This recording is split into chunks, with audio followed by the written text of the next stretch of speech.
Greetings, weary travelers, come, warm yourself by the fire, and let us regale you with mighty tales, tales of adventure, tales of heroism, and of course, tales of Tamriel. I am your host, Arkaniir, and as usual, I'm joined by my amazing team, starting with the man, the myth, the legend, the battle-spire sufferer, I wanna say, LotusOfDoom. How's it going, Lotus?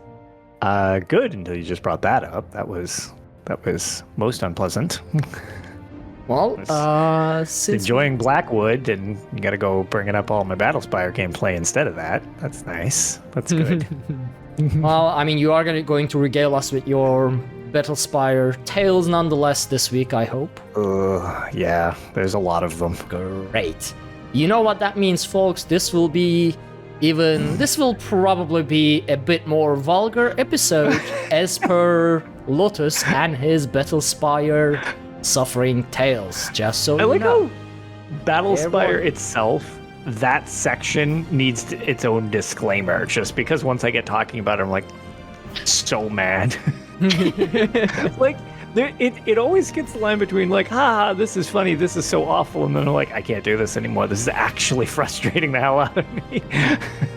I think Battlespire will break you, but we are gonna get to that. We might even put money on it at this point. Also joining us, the Giggle Queen herself, the joy of the show, and the secret keeper, HyperPixie. How's it going, Pixie? Going good, and I honestly cannot tell you how hard it was not to like spill that secret to you guys because I wanted to tell you so damn bad. That is awful. I am still baffled. I mean, the entire team is baffled, but I am beyond baffled. So, for some context, why did I introduce Pixie as a secret keeper? Now we are gonna get to this more in tales, I feel like, but you know how we have this bi-weekly Dungeons and Dragons game that takes place in the Elder Scrolls universe during Elder Scrolls Online's time, that we play with Ophelia, Ninja 614, Dawn Whisper, and K-Pal. Last week, Pixie joined us, and none of us had any idea that she was going to make a guest appearance, and apparently they've been planning it for quite a long time. So, yeah, our dungeon master is Ophelia, and yeah, Pixie and Ophelia apparently have been going behind our backs to introduce yet another high elf to our campaign. So... Of course I'm playing a high elf. Why wouldn't I play a high elf to annoy you? Yeah, well... what can you do? High elves infiltrating all parts of my life? I will convert you. No. You already made Arkaniir. What? Oh, man. And you were playing on Arkaniir recently, too. That's because I made a promise that I would get Arkaniir Pokestick to level 50 and finish Aldmir Dominion questline with Arkaniir Pokestick. Those were the incentives. So don't worry, though, because there's Guaranir tales for stuff I've done as well. So you got that to look forward to, since we know your alter egos are so popular. I just saw him die inside a little bit whenever you said that. Yeah. Well, yeah, anyway, all of those details we will get to once we reach the tales part. But before we get into all that, we gotta get into some discussions. Because the major parts of Blackwood chapter have gone out since we last recorded an episode. Actually, since we last recorded an episode, the console release also happened, and console enhanced also happened. And the Seals of Endeavors are now live on all platforms, and we are going to get into those discussions. Now, Lotus, since you are the console representative, in a way, how did the console launch of Blackwood go for you guys? All right, so for anybody who didn't catch when I was a guest over on the Unofficial Elder Scrolls podcast, this is going to be a little weird because I was surprised how great it launched. Like, it was shockingly smooth. Like, it just kind of launched and everything just kind of worked. And I was like, oh my God, this is great. That has since degraded over the past week. I don't know what happened. This is a first to me. It launched better than it's running now. I don't get it. Like the console enhanced came out, and it's like, oh, by the way, PS5 and Xbox One or Xbox nonsense name that I can't remember this stuff. So PlayStation 5 and Xbox whatever are like, man, it is so great up here. You need to feel worse for being on last gen because you don't have this. So ours seems to somehow be getting worse. Like the biggest thing is the frame rate is all over the map, and it seems kind of without any rhyme or reason. So I can't even try to help by submitting a ticket because it comes out of left field and then sometimes goes away too. So, for example, we were running Stone Garden, and I actually think I linked you the video thing where literally if I tried to bar swap, my game would stall for 3/4 of a second, just completely frozen.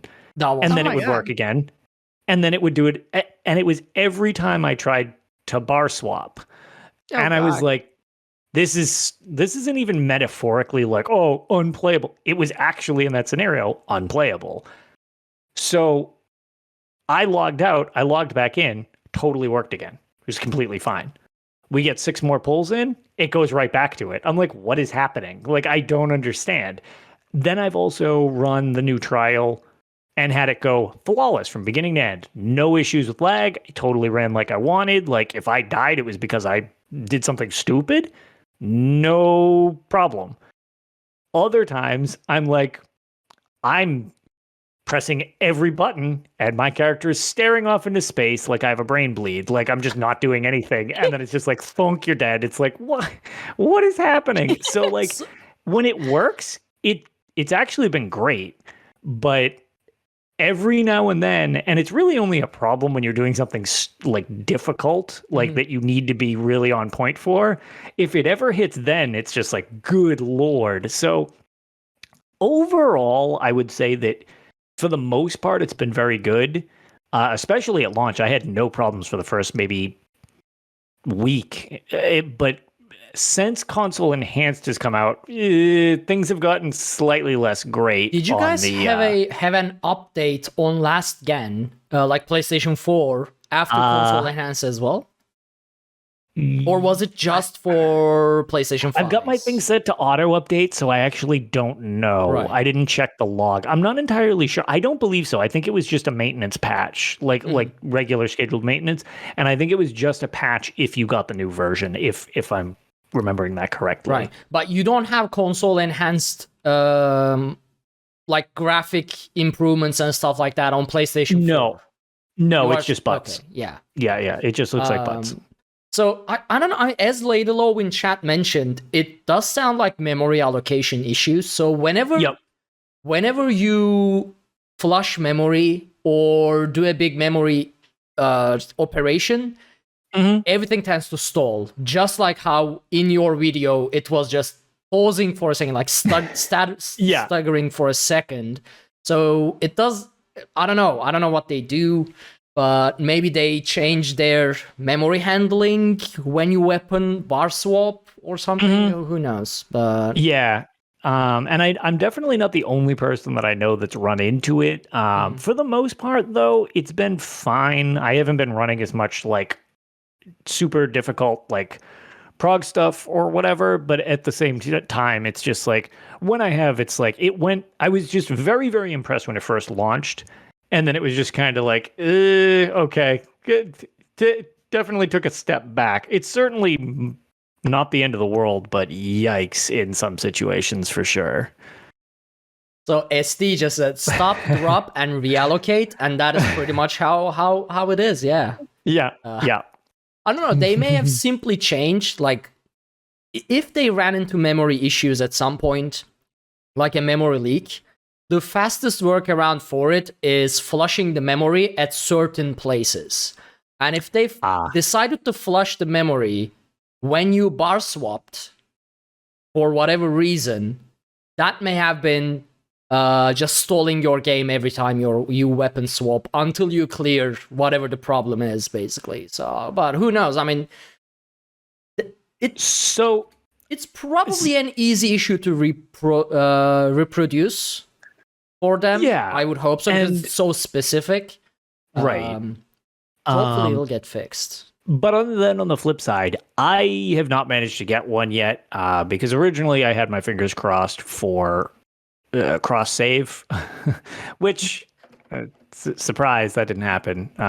But I have been on the lookout for a PS5 just pretty much for ESO. I'm not going to lie. That's pretty much the reason I want a PS5. That's the entire reason I want a PS5, is because I was like, well, how pretty can it be? And the answer for the next gen console update is really, really, really, really pretty. And from my Griffinheart team, the best way to kind of sell a product is people's live reactions. 4 of the people on my Griffinheart team have PS5s. The other 8 of us have PS4s. And I remember when we went in, the initial reaction was like, whoa, this place is gorgeous. And I was like, really? It makes that much of a difference? And they're like, yeah, it's really pretty. And once we got going, one of our tanks was like, oh my God, this bar swap is terrible. And they come out of portals and they're like, oh my God, everything's just here. There's no pop in. I can just see everything. This is so much easier. As the main tank's like, I'm in hell. I can't bar swap. And he's getting like murdered. I was like, that pretty much was the point when I was like, shit, I need a PS5. I've heard that it's coming into stocks now without people immediately murdering the stocks and reselling on places. Does it look like my buddy Rick is actually in chat? He was trying to help me.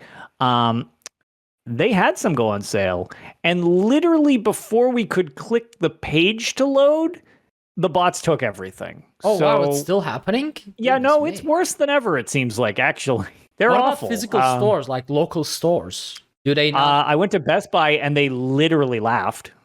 Oh, like the person behind the Okay. counter actually like looked embarrassed that their immediate reaction was to chuckle and be like, yeah, not a chance. They're like, sorry, that came across way more condescending. They were like, no, we haven't seen these things literally since it launched.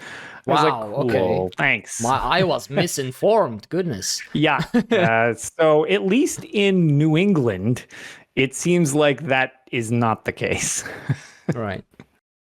Well, I hope you Like- get one. I mean, Yeah. Really would love one right about now if it is apparently that. I mean, graphics, yes, that'd be awesome, because I think Blackwood as a zone is gorgeous anyways, especially like the new trial and the Deadlands and everything like that. But it's just, graphics are awesome in general. And then if they can be super pretty graphics, that'd be great. But my real thing is like, if it actually runs at the 60 frames a second, which I keep hearing that it absolutely does. Ooh.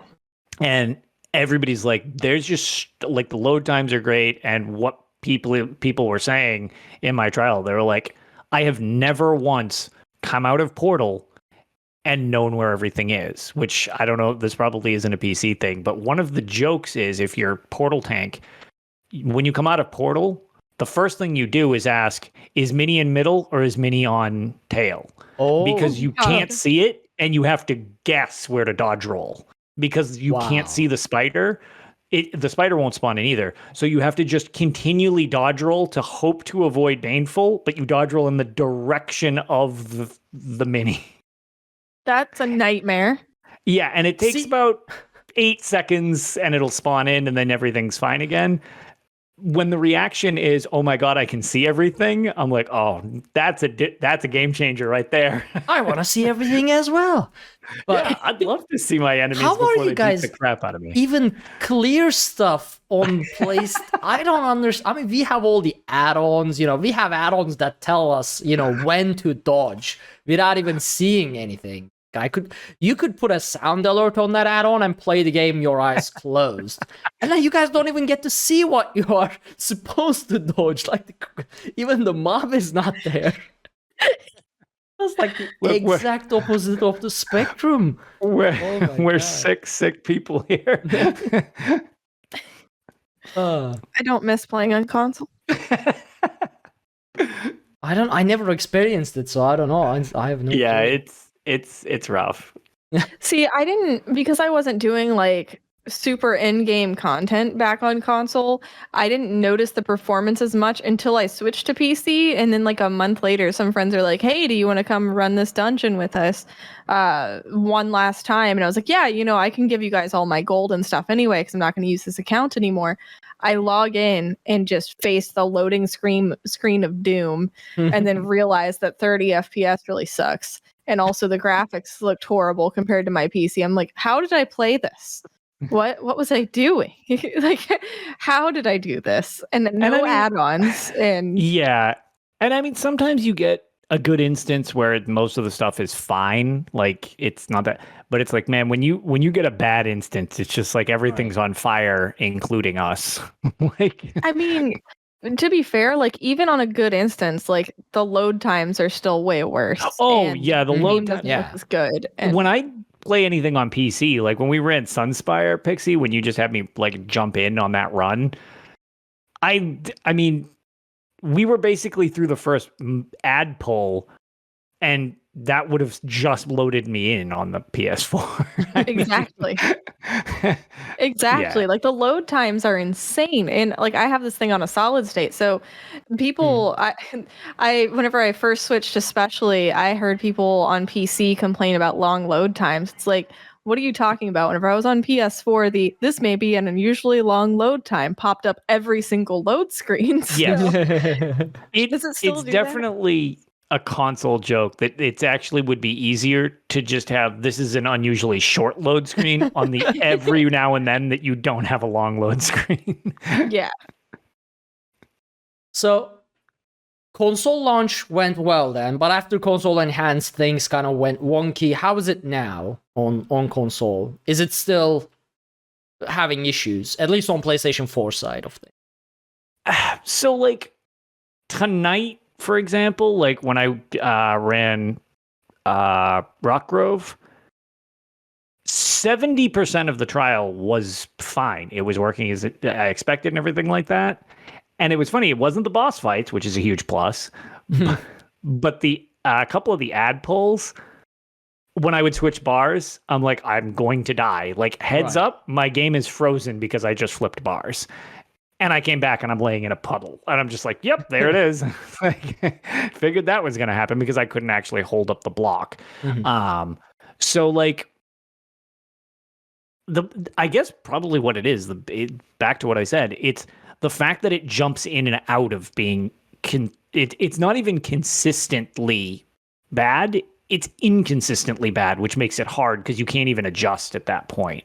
So, yeah, it's not all terrible or whatever, but it just went from being, I was shocked at the initial launch of how smooth it was, at least for me personally. And it's not quite that anymore, but I mean, it's like, okay, whatever. I mean, it's no Markarth. Oh, it's no Markarth. God. Yeah, Markarth was a Markarth, learning experience, I believe, for the entire studio there with how chaotic things got. And Markarth was the first major thing they've done from home as well. So, I mean, it was kind of obvious that Markarth launch was going to be a disaster based on just the fact that everyone went to work from home without having any prior preparations for it. So, yeah. And I believe console enhanced also had problems on PlayStation 5 at launched with digital, like the game requiring a physical CD to update. Where you actually didn't have such an object in existence or something like that. From what I heard, that was specifically a PlayStation firmware conflict. I don't know if that's true. I don't have confirmation from ZOS or Sony from that. I mean, Sony would never talk to me. I talk too much shit about them. But I don't have confirmation on that. But that was what I had heard through the grapevine. It was like a hardware thing. Because the PS4 has some bizarre hardware, firmware issues. Like, it will periodically tell people, like, please plug in your network cable. And it's just like, what? It's like, you're not connected to the internet while we're in a party chat together. It's like, okay, we're clearly online. So what the hell are you talking about? Like, it's like, can't connect to server. Please connect internet cable. It's like, there's no way to correct this because you're the worst. Like, I don't know what to tell you. Like, none of this is real. So there's nothing to correct. So I think that from what I heard, that was a bit of an issue. But I also say that my righteous crusade for physical media still existing. If you just had a disc, it totally would have worked. Just saying. I don't want. I mean, I'm on PC, but physical like CDs, DVDs, whatever anymore. I want the box though. I want to buy empty boxes, like with CD just empty keys boxes. inside. Yeah, because I don't have anywhere to put any CDs anymore. That doesn't exist. But I want the box still, so I can just place them on places like that's okay. Man, this is taking a long time just to get through console launch. How about this? Yeah, but that's the so the other thing that I totally called. Yeah. What are you talking about? We're very, very concise. Totally not. The other thing, I guess, to that point so I have all of the box versions of everything behind me. On the flip side of that, for the first time, I could not buy Blackwood physically on day one. Right. Because no place in New England received a physical copy of it. Not a single store. I called literally every chain and they checked their networks for me, and no place in New England, which I think they checked 13 states, which I'm not going more than 500 miles away to get a copy of the game. Every single store was like, nope, didn't get any copies. The one that I couldn't believe, GameStop, was like, I don't show a single GameStop on the East Coast that has one. I was like, oh, come on. That doesn't even make any sense. So I'm guessing there was a shipping thing or whatever.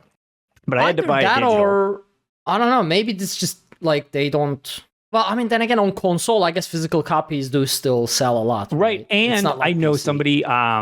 I know somebody who got one, actually. Oh, okay. Kelsey from Scroll Talk. Oh, okay. She got one.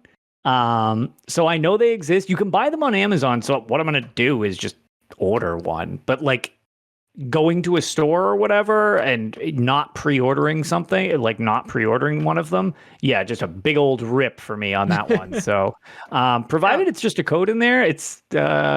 keep your eyes peeled. I'll probably have a giveaway because I don't need a second one. I just want the box. Yeah, so I mean, hopefully the issues will resolve soon, and we'll have a smooth sailing. Because for sure, as you said, compared to the Dark Art of Skyrim year, so far Gates of Oblivion is a lot more smooth sailing experience. So hopefully, moving forward with every patch, every launch, we'll get a bit more smoother. Because I mean, they already showed a different mindset by delaying the console enhanced launch from the actual console launch.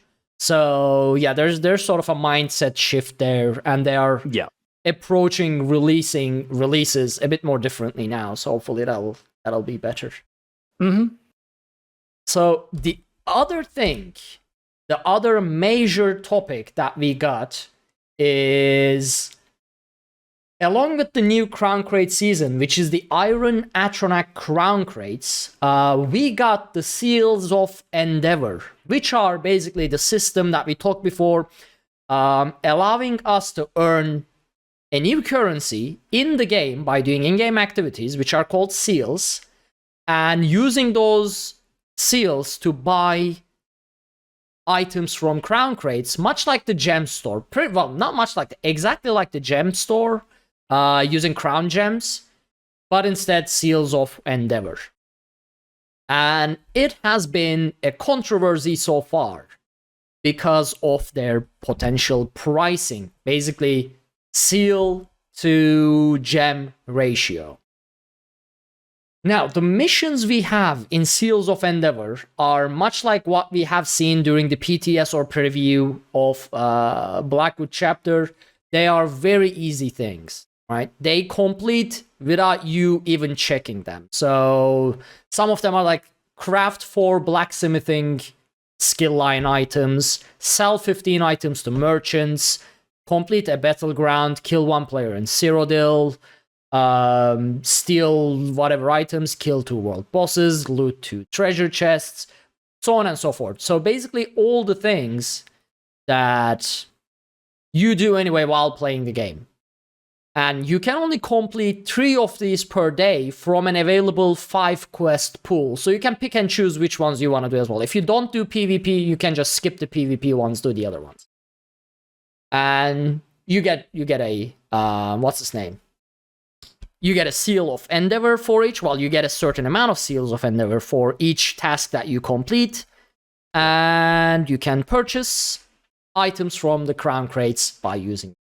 So far, so good. Great system. We have praised the system in the past, as it is giving players the option to play the game and get items from crown crates without relying on RNG, which is a very important distinction, and without spending real money on crown crates. Now, the controversy comes with the pricing of this. So far, initially, the day 1, we got 20 seals of endeavor per daily. So that's 60 seals of endeavor per day on an account. And so far, we do not know how many we will get from weeklies, by the way. Keep in mind. So the weekly, for all we know, could give 1,000. Or just 100, or maybe 5. We don't know. But based on just the dailies we have, people got upset because to get an Apex mount, which is 400 gems, if you get it using crown gems, you need 8,000 seals of endeavor. To get one of the Radiant Apex, the rarest mounts from the crown crates, you need 16,000 seals of endeavor. And just from looking at the daily amount, which is 60 seals per day, it's like 266 days of doing your daily endeavors every single day to get a Radiant Apex mount. And once people started making that calculation, people got upset. Forums, obviously, being the dark side of the internet, dark side of the ESO communications, that blew up and things like that. You mean they're not super reasonable and form only the most sound of opinions on the forum? I am sorry. I apologize. Wow, I'm so misinformed. So for the basic concept of pricing, basically the lowest items, the lowest gem items require 360 seals. The common items like the 16 gem, like 8, 10 gem, whatever items require 1,000. The 16 gem items require 2,000. The 40 gem items require 36,000. Wait, sorry. 100 gem requires 36,000. Oh my god, my brain. Going back. Apex ones, Apex 8,000. Legendary items, which are 100 gems, 3,600. Epic rewards, which are 40 gems, 2,000 seals. And the one below that, whatever that's called, 16 gems or whatever, that's 1,000 seals. There you go. Now, the problem with that is, yesterday, I believe, the amount of seals we got from daily changed. Suddenly, instead of giving 20 seals, they gave 15 seals and 5,000 XP. So now we don't know how much we are going to get in the long term, because for all we know, they could do 30 one day, 20 one day, 5 one day, 100 another day. So they could just dynamically change this all around based on, I guess, the variety of parameters that they have internally. And we also don't know how much we are going to get for weekly. Like, if you get 1,000 for doing the weekly, then it's just going to take you 8 weeks to get an Apex. Well, less, because you'll do the dailies as well. Right. So I feel like both of you might have a little more to discuss in relation to this. So I'll be curious to hear your thoughts greater community has had lots of thoughts, lots of them, Yeah. lots of opinions, which again, we haven't seen the whole thing yet. So it'll be interesting to see like how it actually calculates out as you get to see the weekly stuff. And then if the weeklies aren't consistent, because the initial thought was this is too little because, I mean, we saw one day, so everybody just assumed that that was exactly how it is. It's almost like we don't know all the information yet. But like I said, my input to this is pretty simple. As everyone knows, I'm not a big cosmetics person, so this is be real simple for me to go through. Is good system, sounds expensive, don't care. I literally couldn't even tell you how many of these I've done. I have no idea how many seals I have. I have not even opened the tab yet.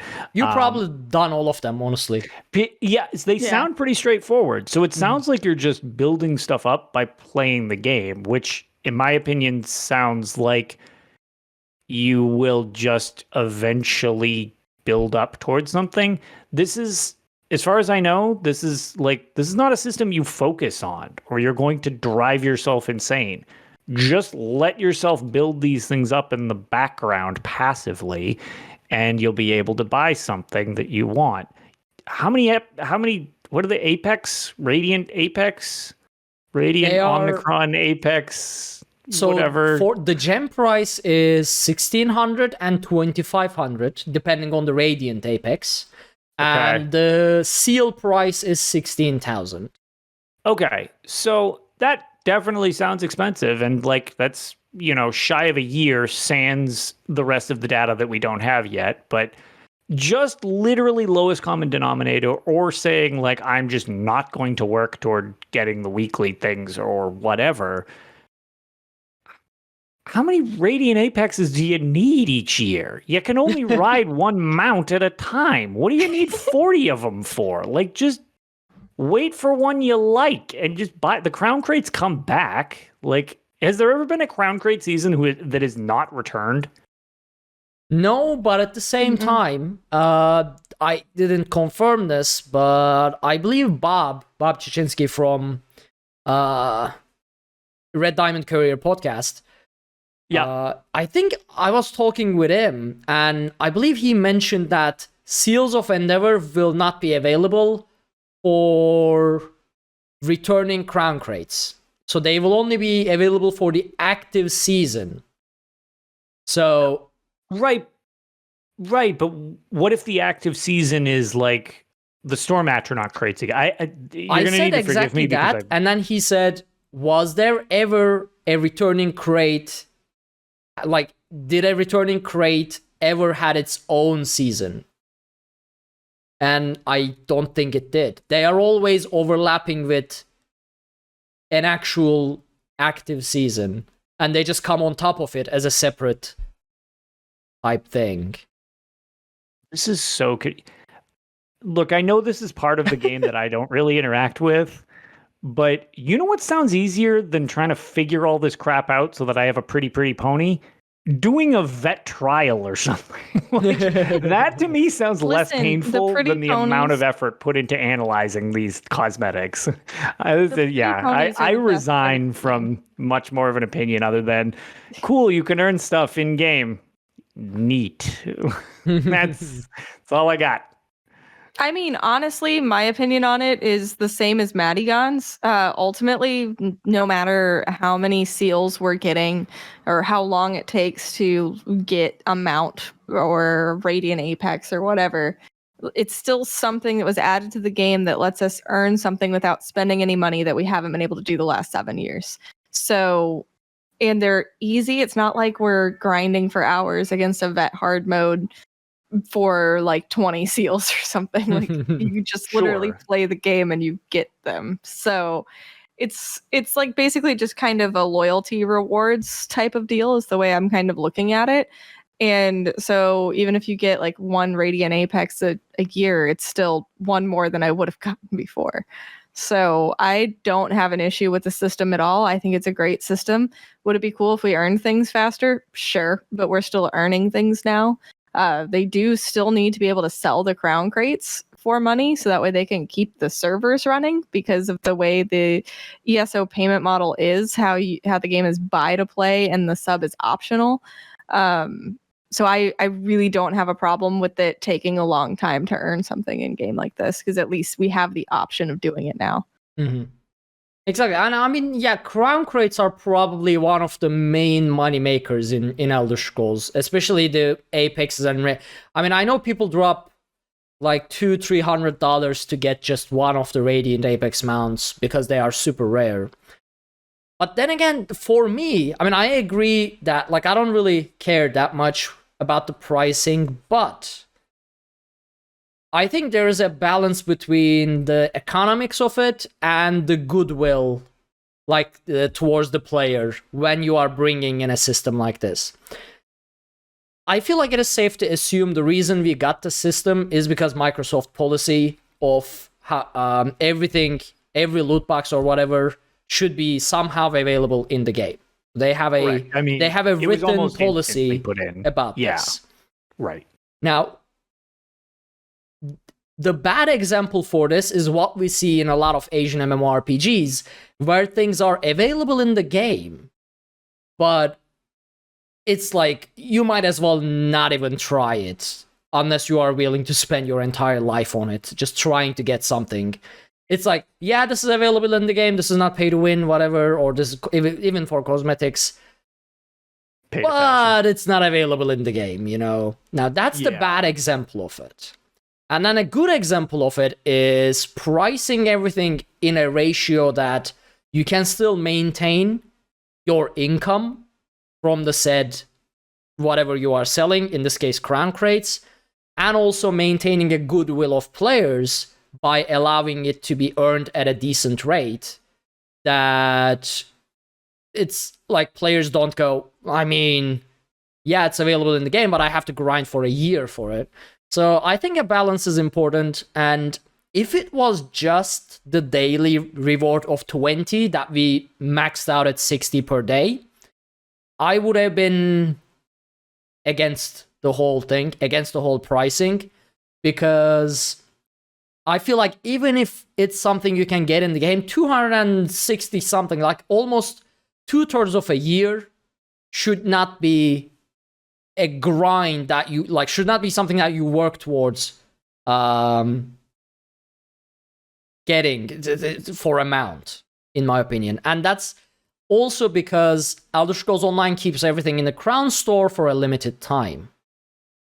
Now, if they got rid of the limited time stuff and made everything available constantly on top of each other, then the pricing, okay, if you keep it on the store for a year, and if I need to grind for a year, or not grind, but do my dailies for a year to get it. Because you can't really grind these. Yeah, you can't grind it. It's like, as Matagon earlier said, he said something like, I got out of the bed and completed something by mistake. Right. Yeah, it's a passive, like, are you literally doing more than a login reward, which requires you to literally log in and press accept? This is log in, walk out door, acknowledge that the game exists, and then you're basically done from what I keep hearing. Yeah. The thing is, though, crown crate seasons disappear, items disappear, they are in a constant rotation. So the way I see it, for me, the optimal pricing is, if you do everything to maximum, your weekly, your daily, every single one of them, you should be able to afford an Apex, not a Radiant Apex, because Radiant Apexes are by nature incredibly rare and people spend a lot of money on them. And I understand Zas's perspective as well on this, that, you know, you can't just kill off your golden goose, basically. Right. But you should be able to get an Apex, one of the normal Apexes per season. That's my optimal pricing point for these seals of Endeavor. Oh yeah, that seems. So yeah, Iron Atronach, if I started doing my Endeavors every single day and every daily and every weekly, I should be able to get one of the Apex ones before the Iron Atronach season goes away, basically. That's my minimum. I am happy with this system point. Anything below this, I'm like, yeah, it's available in the game, but, you know, Yeah. Okay. So one more question because I'm Crown Crate simple. Would so like say I want myself a nice uh, Storm Atronach Guar mount. Would that be a Radiant Apex or an Apex, or is that just That's an Apex. generic? Okay, so that's okay. So like the ones that are like the Atronach mounts, that's an. What the hell is a Radiant Apex then? The Radiant Apexes they have custom, like a lot of custom effects. So there are 3 Radiant Apex mounts, at least so far, per season. There have been, at least. They have a lot more extra particle effects, a bit more shine to them, different colors. You know how, for example, all Storm Atronach mounts have the same shader, same general lookout, just different shapes, right? Radiant Apexes are almost completely different design. They have different effects, like they have different sounds. So they are a bit more custom than what you get from your regular Apexes. And that's about it. They are extra shiny, basically. Okay. So rocks would be like extra moist or something, like floating around. They shimmer more. I mean, for example, whatever. the previous ape, I don't know how to explain the current ones. The current ones like look like they are Spriggans, but in tiger form, with a lot of extra glow inside them. But the previous season's Apex mounts were, for example, the tiger had these glowing scarf-like effects coming out of its everywhere, basically. And I don't know, they are a bit more custom worked on than the Apexes. I may be looking this up. Okay, perfect. I hate even most Apex mounts, especially if they are one of the shiny magic ones.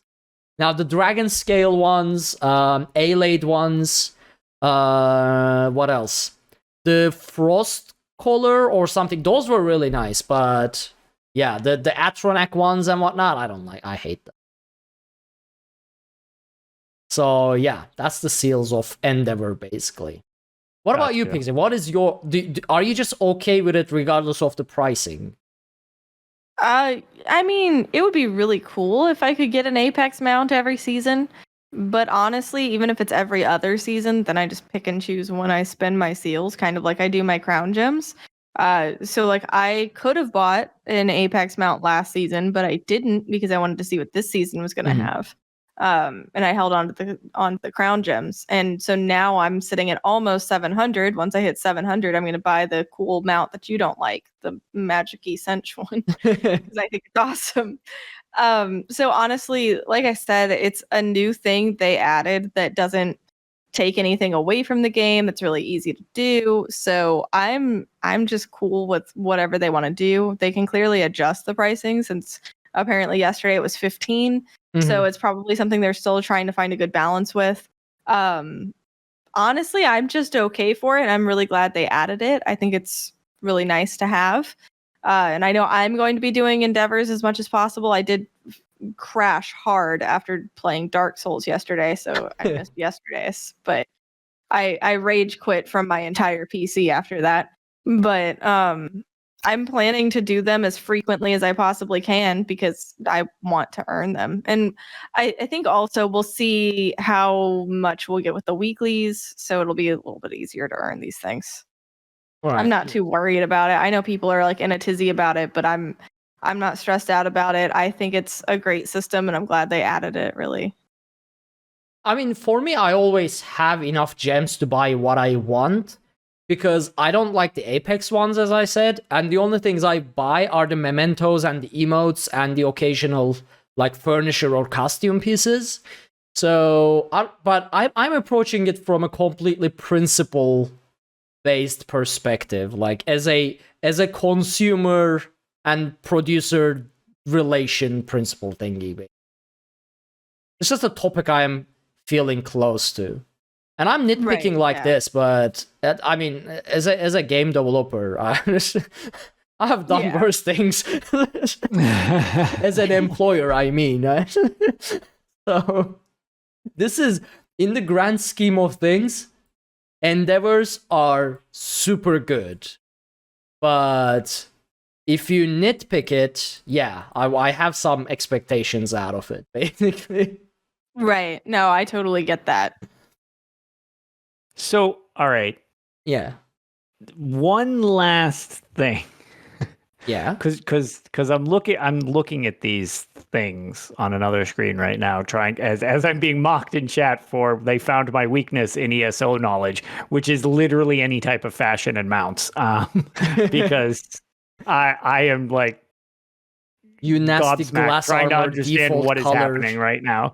Yeah. Whoa. So if you were to buy one of these, the names are so ridiculous. Radiant Apex, the most expensive one? The douchiest mount I could possibly get to look like a real smug jerk. Okay. That's the one I want.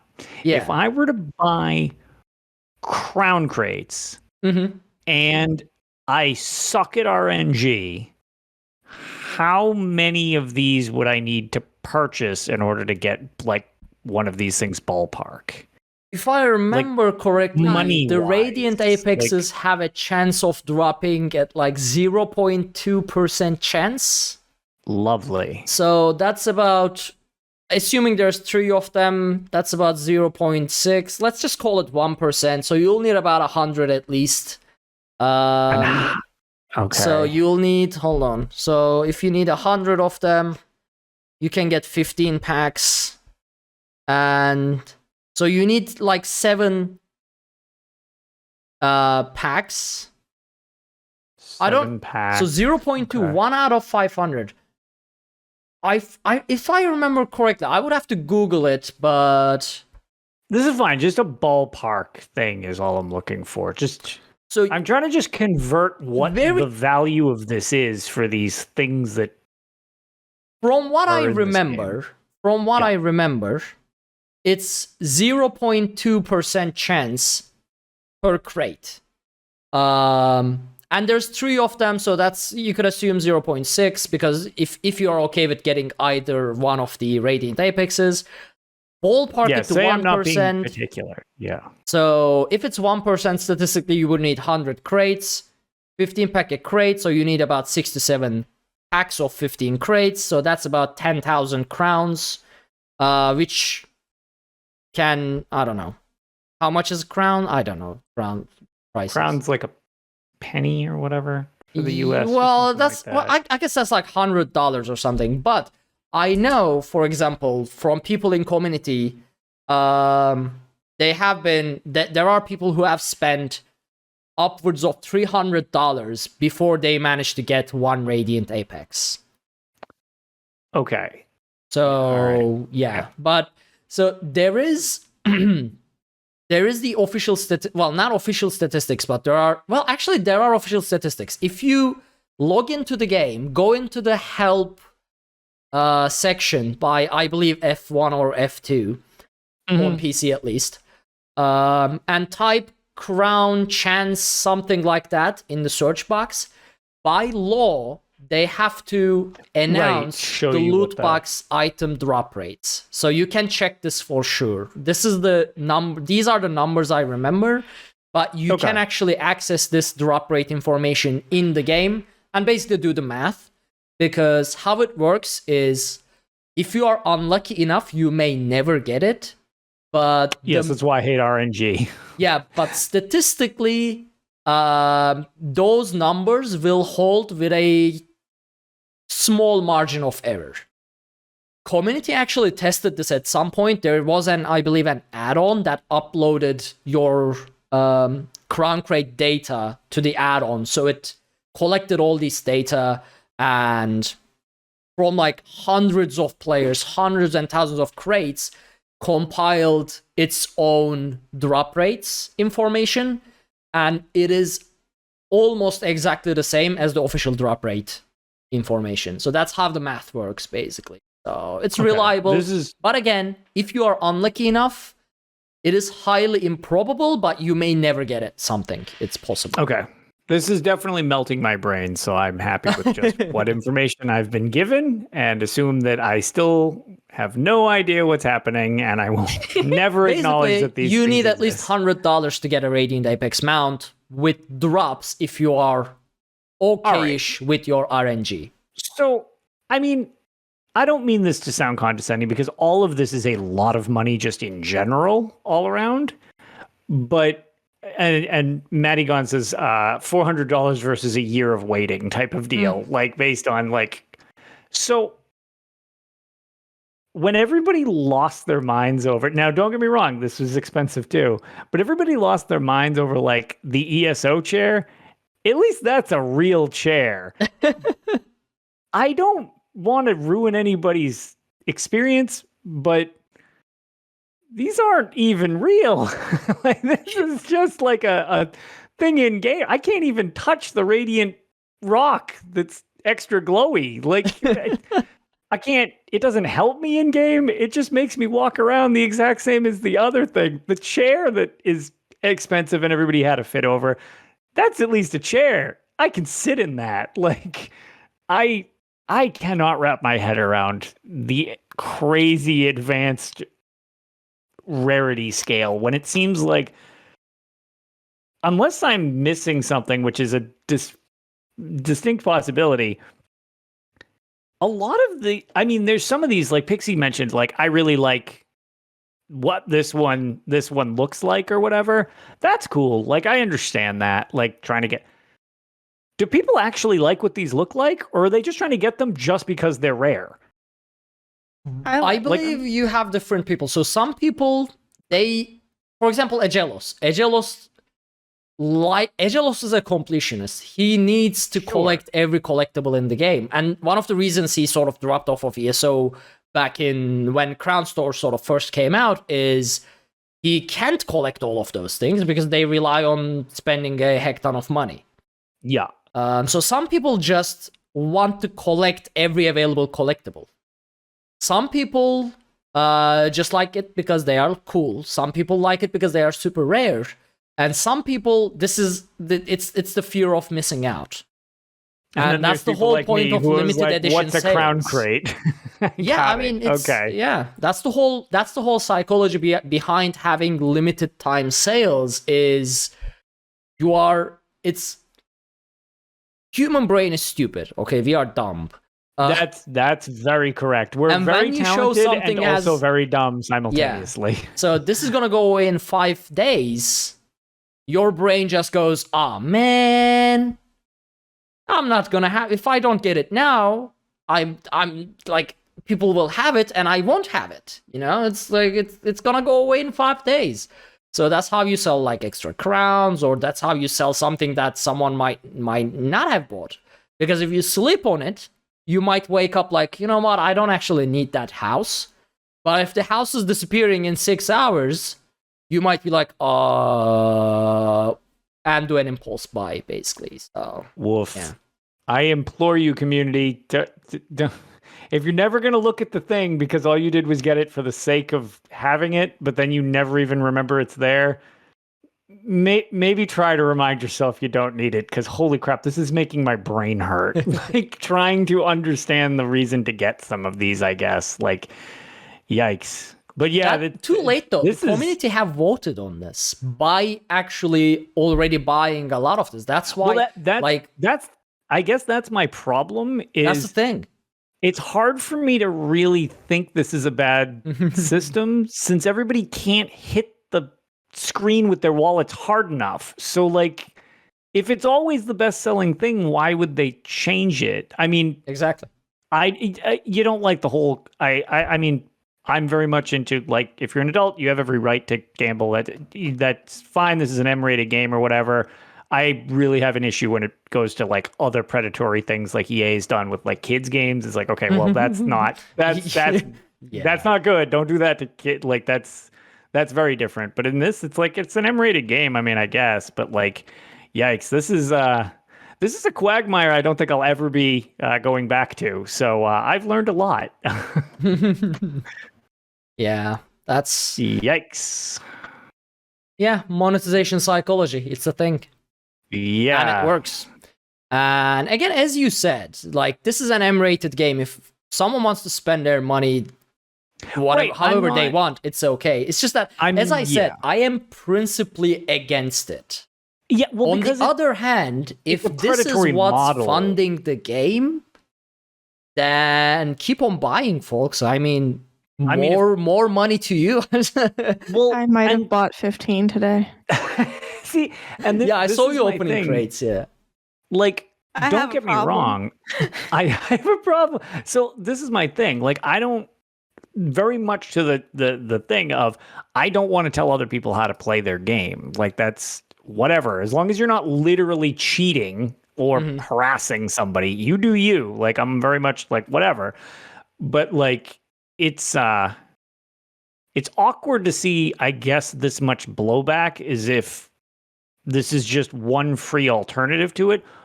I guess I'm having a tough time kind of understanding how anybody would be upset about this. If people are just going to buy this many crates and get them anyways, it just seems like you get to just spend less in the end because you weren't ever going to stop buying 50,000 crates. So Right. now you can buy 49,800 crates a year or whatever it is to get all the mounts. That seems like that would be good. It's just, yikes. This is I guess the crate and rarity market is much deeper than I knew just on the loot crate surface level of things that I'm aware of. I was like, oh my, the tiers of things and stuff. Also, which will probably upset people in chat, I was actually looking at the Apex versus the Radiant Apex versions of these on PC so that it won't even be hampered by my lowly peasantry PS4 graphics. I can barely tell a difference between these things. Why not just buy the cheaper one? It basically looks exactly the same. The rocks were mildly darker on the other one. As I said, they have a bit more like effect. Yeah, because the static image, I was like, this is straight up like, this is gray. This is charcoal gray. It's like, wow, that costs that much more for charcoal gray. For example, for this season, I actually like the Iron Atronach mounts, like the Apex ones, but the Radiant ones are just on fire. I mean, that's gonna burn my butt. Yeah. Okay. I mean, one is like seat heating, you know, and the other is straight up you're sitting on some weird colored fire. Right? There's a problem I like there. the colored fire. I really need the so I love the Wild Hunt mounts. And I have the green Wild Hunt mount, but I just saw the Bloodroot one, the cinch, and it's red, which is my favorite color. So I just need it. I need it. Well, this answers your question, Lotus. There you go. That's go. how you See, sell and this is just it. I'm honestly kind of glad that I am so out of this loop here because this was I mean, I feel like this is the best explanation you guys could possibly give to me, even if I'm still kind of struggling a bit to just like understand some of it. But like, okay, this is there's a bigger portion to the game that I guess I don't interact with that I did not realize. I mean, it's better to. I mean, the less you care about this, the happier your wallet is. Sure, there are things I look at the crates and I'm like, I need this as well. My advantage is I generally like the low fantasy stuff by choice, by design. Yes, same. And I'm like, everything I want to buy from crates are either 16 gems or 40 gems. So I'm like, nice. There you go. You know, I got the easy stuff. That's my everything I want is 100 to 400 gems. Yeah. So that's it. What is in the Iron Atronach crates? Let's take a look at this as well. A lot of really cool stuff that I want all of, which is why I've bought 30 of them so far. Did you get any of the things you wanted? I mean, I got a cool skin. So there you go. The way I look at it as whenever I'm buying crates, I'm just assuming that I'm going to get crown gems. And then I'm just going to pick the one that I actually want. So right now I have 640 crown gems and I need 700. So I'm very close to getting the thing that I actually want. So I'm not like upset about it or anything. Oh, there you go. And I got a lot of cool stuff, but And I mean, the game gives constant crowns just by subbing to the game anyway. So, I mean, if you don't have anything to dump crowns into, might as well buy crown crates with those gems, Right. with those crowns. Oh yeah, honestly. there you go. Yeah, that's actually a very good point. Yeah, that's how I've been getting mine. Today was the first time that I've bought crowns, because I just decided, you know what, this is my main hobby. I'm just gonna buy some crown crates. Yeah, 'cause there these you are go. really cool. Like I cut myself off at a certain point. Usually I don't buy crowns at all. I just wait for my subscription to renew, but it kind of like just renewed. Mhm. So I'm gonna buy. I bought some, but I mean, I've been giving away crown crates like every other stream. I give away 2 or 3 crown crates. When I'm streaming Elder Scrolls Online. If I'm streaming other games, I don't do it obviously because that doesn't make any sense. But like I constantly give crown crates away, and I gave the Levin music box. So I have a stupid amount of crowns. I still have 19k. And almost every ESO stream, I've been giving away like up to a 800 to 1,000 worth of crowns away. And the reason is, I used to sub yearly to ESO, and that just dumps all the crowns at once at you. And I also bought a 21k pack during a sale once, and then immediately had my 1 year sub renew. So I was like, oops, I have 40k crowns now. So yeah. also, if you want a chance at winning those said giveaways on PC, twitch.tv/Arkaniir's Quest is where you can find me live and join those giveaways. Boom! Shameless. Nice. And right before we move on, I just realized something. We were talking about the difference between, probabilities on getting these things and how they're incredibly, you could be incredibly unlucky on something like that. And I just realized, because, I mean, many in the community, a lot of people are chilling in chat with us. I'm in these things where you get the Ouroboros crown crates. What are the drop chances on? Because isn't there's the Scarlet Mount and the Scarlet Pet, right? Are those? Is that the only? Okay. How rare are those supposed to be? Those are pretty. Very. Those are very rare, right? They are very rare. Okay, because I still don't have them out. I think they are at Radiant Apex rarity. Because I was going to say, out of the hundreds I've gotten just from hanging out in streams, I've never gotten either of them. I have both of them. Yeah, see, this is why RNG is bad, because it is not in my control in any way, shape, or form.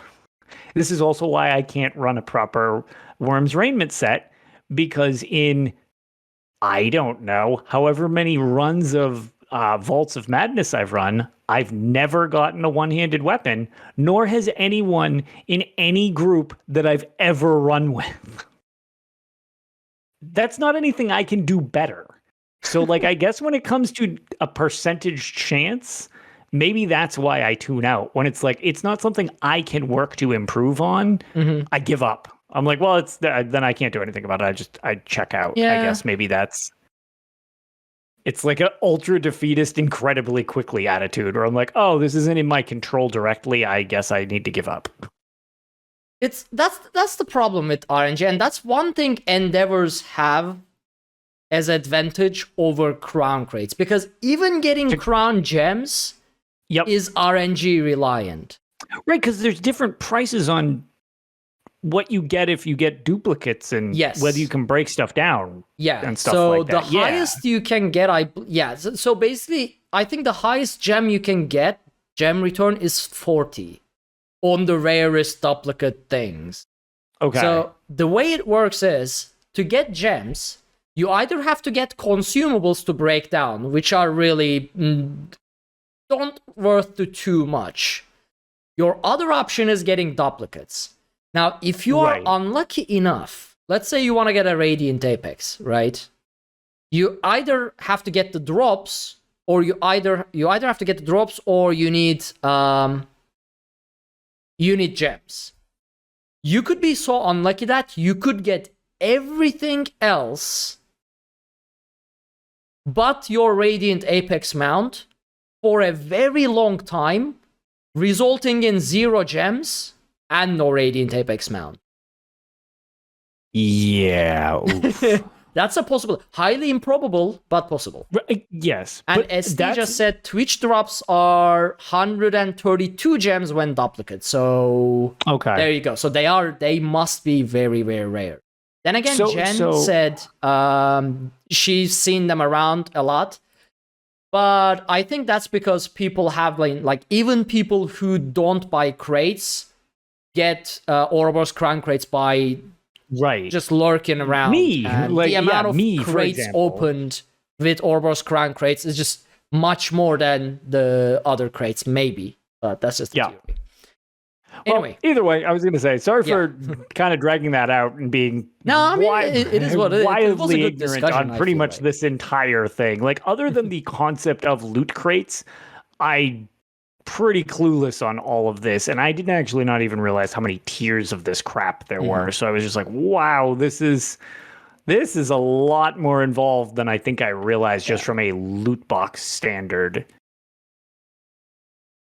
All right, so we are back after that hiccup. I don't know how I'll stitch this together in the editing. I will figure it out. I will figure something out, but we'll see. Right, so we were talking about the Iron Atronach crates and styles in those.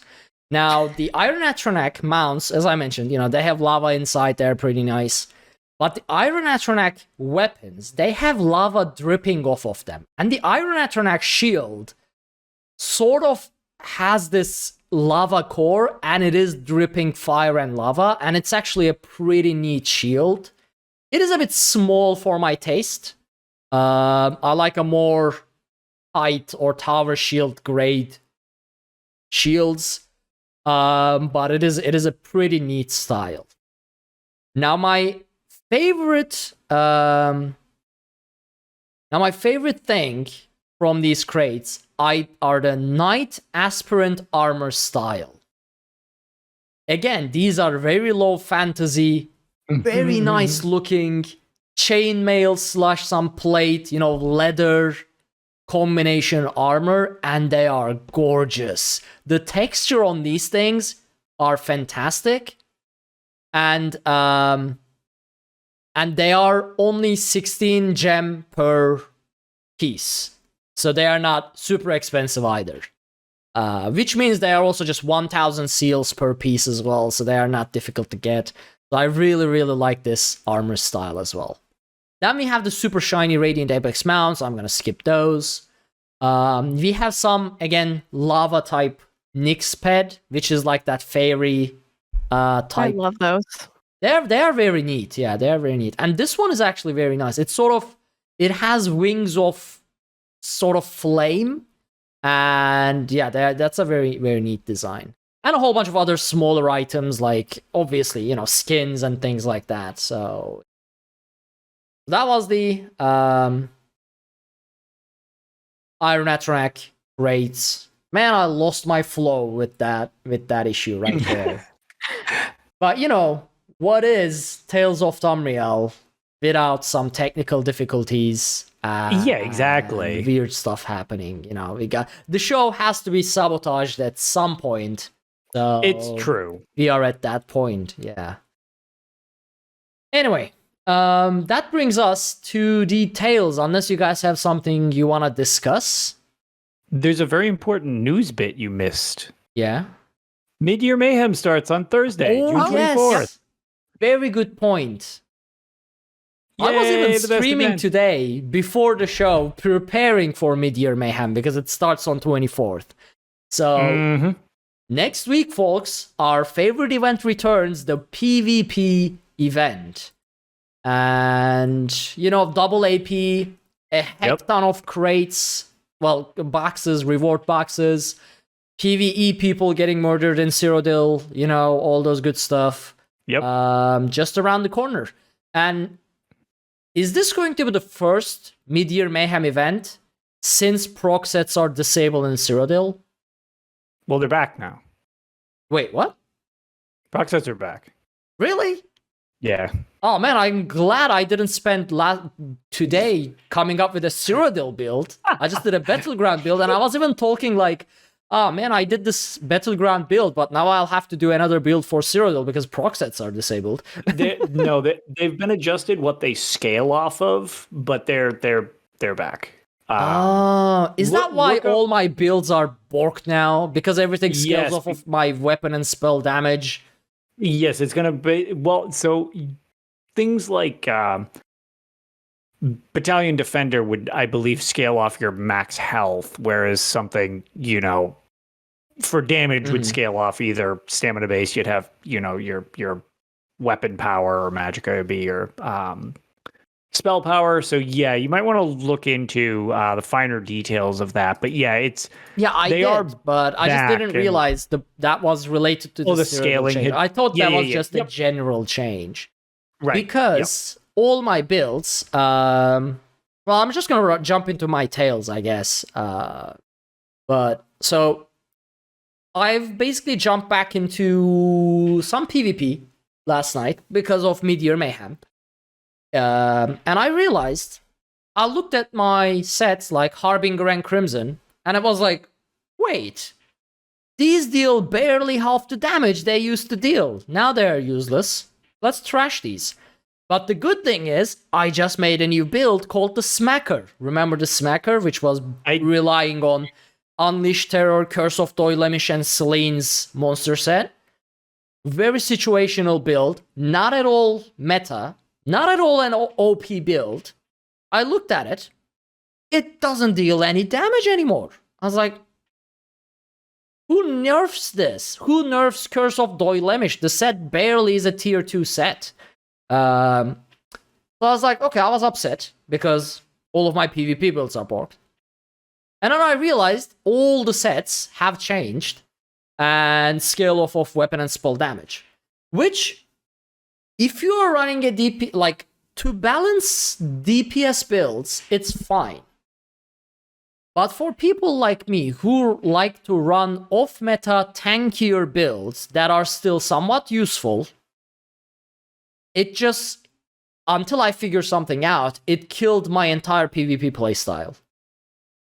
Because what my builds revolve around in PvP is that I am very tanky. My main benefit to the team is that I can keep myself alive, I can play objectives very well, and I can I can help with my group members' survival, while very situationally actually do help with damage as well, like killing people as well, so that in a game like that Team Deathmatch, I'm not completely useless. Now though, since all sets are now scaled off of weapon and spell damage, that's pointless. Because if you are running those sets, your weapon and spell damage doesn't go up. So, all the sets, so Slap says not all sets, all the sets sort of fall in this category of being able to deal situational high damage.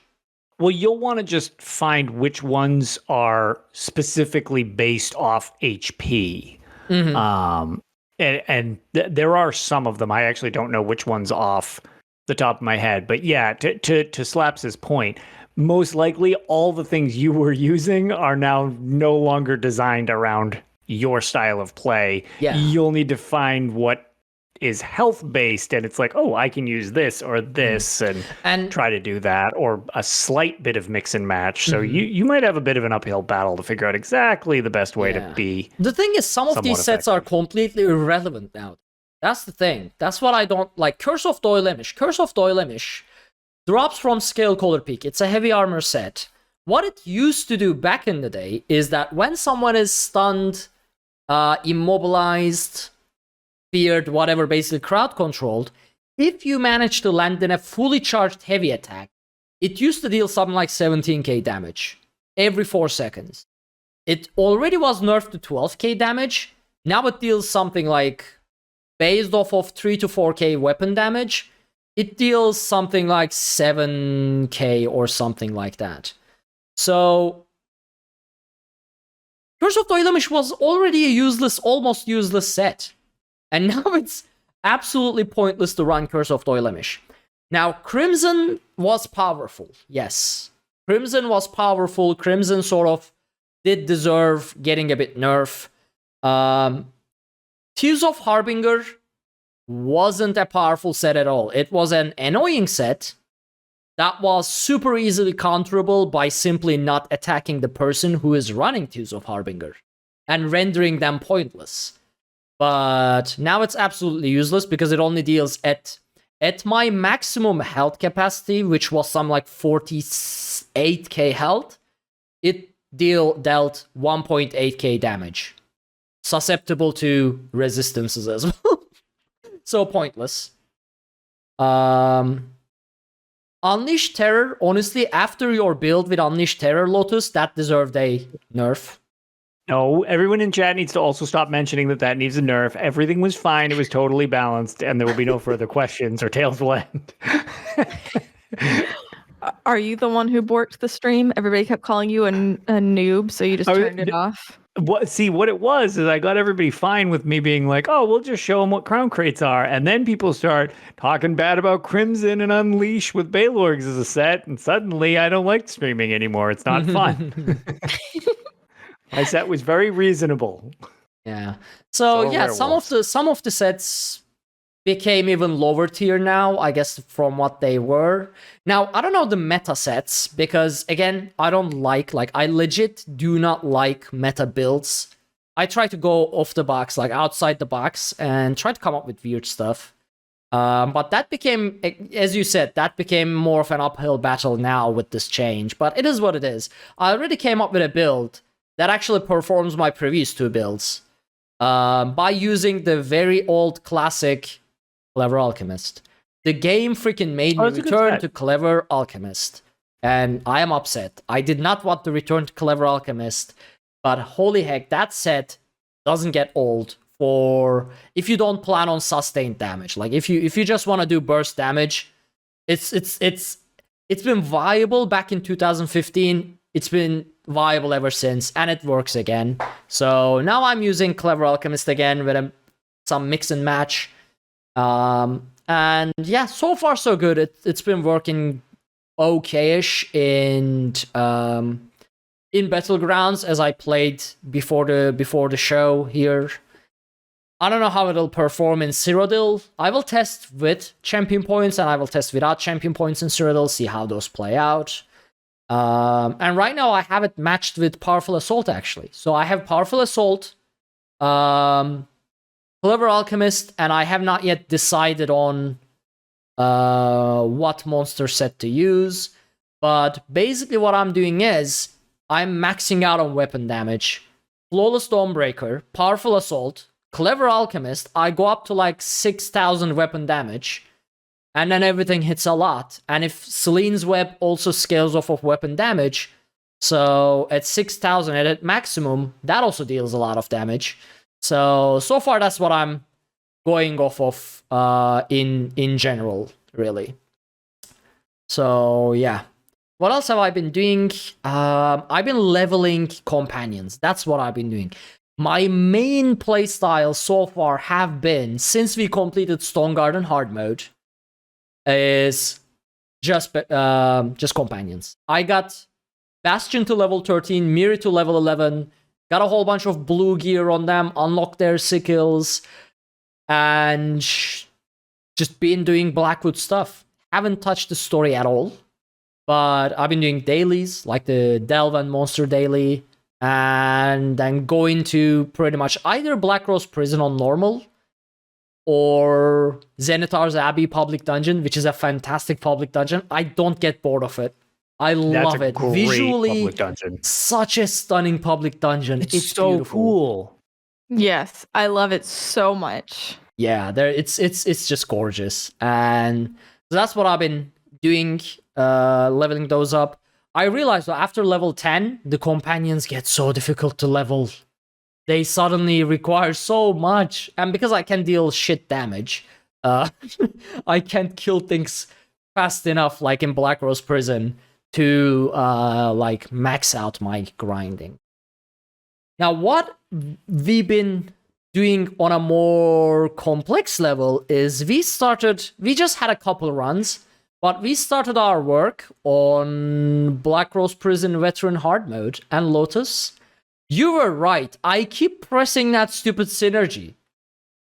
I know, man. We got up to Arena, I believe, 3. Yeah, we got up to Arena 3. We almost executed Arena 3. I don't think we got up to the 4th Arena. Before everyone was like hungry and we needed food. But we got up to Arena 3 with no help from the synergies, except I used like whatever the stupid resistance one, the defense one. Oh yeah. By mistake, and I'm already maxed out on resistances, so that doesn't really change anything for me. I don't even know what it does, but it'll reflect projectiles too. Oh, it does. Okay, well, I already do that too. It'll like fling them back for a little while. I mean, I basically had my magma shell going almost all the time because blood spawn triggers 100% in Black Rose Prison because so many things hit you at the same time. That 6% chance for Black Rose blood spawn to trigger is like all the time. It's just always in cooldown, always game ultimate and things like that. But yeah, so we got to work on that before, the life stuff happened and I got sidetracked in real life and basically stopped playing for a while I cleared things out. So that's where I am now. Leveling companions, gathering gear for them, selling everything I get, like motifs and stuff like that. And training Black Rose Prison. Actually, Jen, who is in chat, is one of our DPS too. So, the Untaunted's final 4-man challenge. The Black Rose Prison hard mode. We'll see how it goes. Yep. My future tales will definitely involve those. Although, so far, it felt easier than Stone Garden. Honestly. Yeah. It's really just Arena 4 when you get the flow to it. Yeah. Just because it's Arena 1, 2, and 3 at the same time. So it's like, okay. Yeah. Also, we are very blind, by the way. Like, yeah, well, to be fair, we don't know what we are doing. We are just learning. For there being 5 arenas, there's 4 arenas because Arena 4 is literally just arenas 1 through 3. So it's But yeah, so that's pretty much what I've been doing. Next episode, I will probably have a lot of PvP tales, because mid-year mayhem with new builds and stuff. So we'll see how that goes. Pixie, what about you? Well, so actually last week, whenever we were supposed to be recording, I ran Rock Grove for the first time. I went in completely blind on Vet. We did have some people who cleared it, so they walked me through mechanics, but I didn't look at videos or anything beforehand because I had ran out of time to look up videos on mechanics. I really, really loved the trial a lot. My one complaint was just so the Argonian Behemoth boss, I was kite healing. I had to stay so far away, I couldn't reach the group. I could not hit them with combat prayer. And if I tried to time it and run up there, of course that's whenever he wanted to charge. So it's just kind of like a I need to get good kind of a deal. But that part was irritating because I just felt useless standing in the back, only being able to hit people with maybe a skill or two if they needed heals or anything, and I couldn't buff them at all. I even had to stay so far back that I couldn't Ellie drain the boss, but I could have just been doing it wrong or standing in the wrong place. But anytime I moved even a couple steps forward, it would target somebody else who was going to cleanse. But the final boss there, and hopefully this isn't too spoilery to anyone, where we get to play the floor is lava, that was really, really cool. I really enjoyed that. That was awesome. That's some of the most fun I've had in a trial. The trial length seemed really good. It was one of the longer ones. It was an awesome trial, and I'm looking forward to running it some more. I also have been, like you, Ark, I've been doing a lot of the dailies, so the delves and the world bosses, because I'm obsessed with trying to get all of the fashion stuff. So I've been running those, trying to get the motifs. And now that endeavors are a thing, I've been using those as a way to clear out some of my endeavors that I need. So today I killed 2 world bosses I was able to do while I was doing those dailies. So I did that a lot. That's the main thing I've actually been doing in game is just those dailies. Also tonight I was helping Bard farm Medusa. So just ran Ark's Corinium a whole bunch. Did you guys get it? Oh god. Well, we got everything except his Inferno staff, so we have to run it a few more times. That Inferno staff. The elusive Inferno staff. So, speaking of farming, Braun needed the kilt. And so I had to run so much Ruins of Mazatun. So much. I'm sick of that dungeon now. Because I was like, oh, I'll help you. This will be fine. And so we went in on normal first, just me and him. And I went in on my Sork, so that way I could be like somewhat useful. Only I kind of don't know how to play a Sork very well. So I kept dying to everything. So I'm like, I don't have my big burst heals that I'm used to having whenever I get into trouble. So then I like went and changed skills around. So that way I had the matriarch, so I could heal myself a little bit, and threw on a shield. But so we ran that on normal a million times. Didn't get the lead. Then Kiz had fallen asleep. So our normal progression run where we've been working on the trifecta for the cauldron, Braun was filling for Kiz, and he's like, we never did get the no death speedrun in hard mode for the skin in Ruins of Mazatun. And I was like, I feel like this is a trap just to get you your kilt. And he's like, I mean, that wouldn't be a bad thing if I got the lead while we were in there. So I ran more Ruins of Mazatun on Vet this time on my healer. So I was like, at least on my main. So I was like, all right, this isn't going to be so bad. Only the problem was I aggroed two trolls and they made it through the door and I did not. And because I was still set up for like trial healing and just didn't bother moving my stuff around because it's like, we're going for a no death anyway.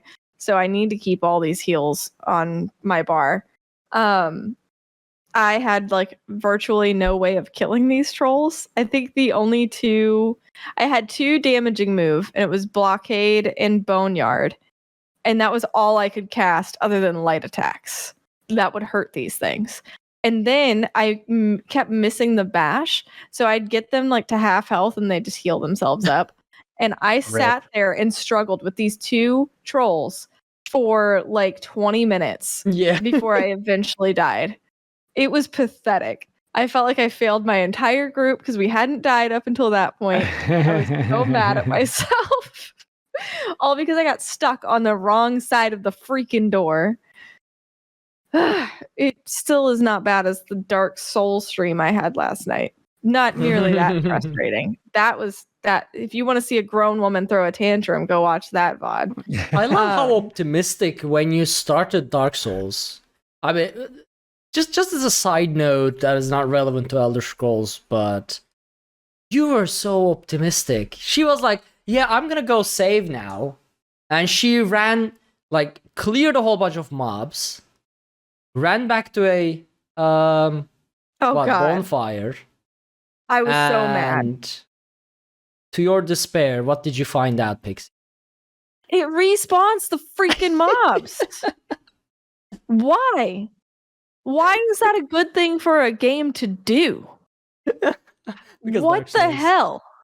Why? It doesn't even tell you, hey, dumbass, the mobs are about to come back. It's just like, okay, then. Lol. You learned nothing from my Battlespire streams.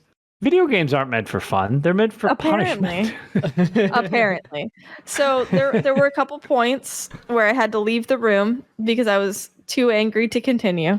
And I needed to take a few deep breaths. There were a couple points where Braun came in and played for me because I was just like, screw this game. I'm not playing it anymore. Walked out and gave him the controller. He also did not have much luck. And then it got to the point where I threw a couple of things. It was just all out tantrum at various points because I was so angry at that damn game. But that's all besides the point. It was much more relaxing in Tamriel, I found. I was not having a good time.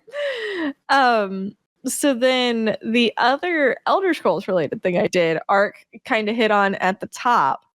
So a few months ago, Ophelia reached out to me and was like, "Hey, we do the road less traveled, and I wanted to bring in a high elf character to kind of like give some additional background information and everything." So she asked if I'd like to guest and play this high elf character, and like asked me if I could write a backstory that would make sense for the context that I needed to play within. And so I created the character Liliana Doreni, and she is a high elf wizard who specializes in conjuration. And so Ophelia told me like the big thing with this is we have to keep it a secret because it's going to be a surprise. And we met like a couple of weeks ago, and we set it up to where I was on one of my other Google accounts, and I changed my name in Zoom to audio recording, and I changed my icon to look like one of her bots. And so I had myself muted. She didn't have my camera up. And Ark pops on. He's like, "What's this audio recording?" And she's like, "Remember I told you like I'm doing the recording a different way?" And he goes, "Oh yes, I must have forgotten that." She didn't skip a beat. I mean, I joined the Zoom. No one's there yet. There's Ophelia, and then there's audio recording. Now, we talked with Ophelia a whole bunch of times about like getting our campaign Roads Less Travel to podcast format, but I never got around to edit it. And because we weren't planning doing it in the first place, just taking the video, converting into audio, like the setting up the balances and whatnot was a problem. So like there was some context to audio recording, and then I'm like, "Oh, what is the audio recording?" And she just goes like, "Yeah, remember as Pixie said, she just without skipping a beat says, yeah, I told you that I was gonna try something different for audio recording." And because me being me and constantly forgetting random stuff, I was like, "Oh, okay, probably something else she told me that I forgot." Okay, I just accepted it. And the others didn't even question what the audio recording was. Like, Dawn joined. They just accepted it.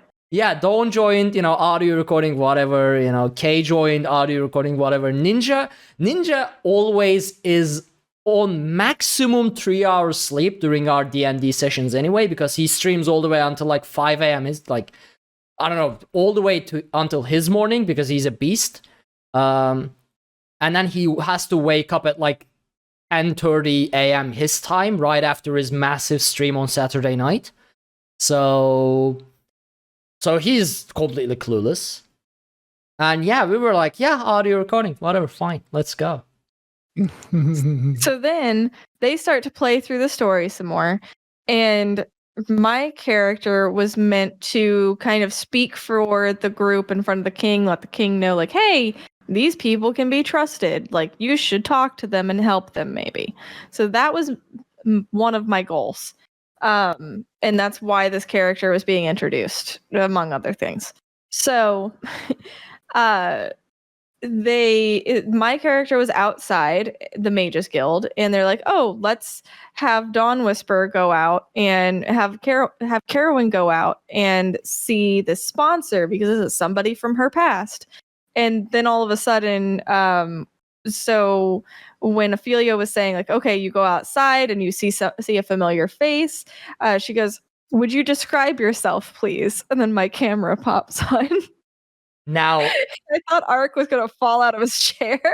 my brain legit melted because, see, when we are recording, I look at my Discord window, right? I see Lotus, I see Pixie. I am very familiar with Pixie's camera setup. Top right, purple, HyperPixie neon in the back.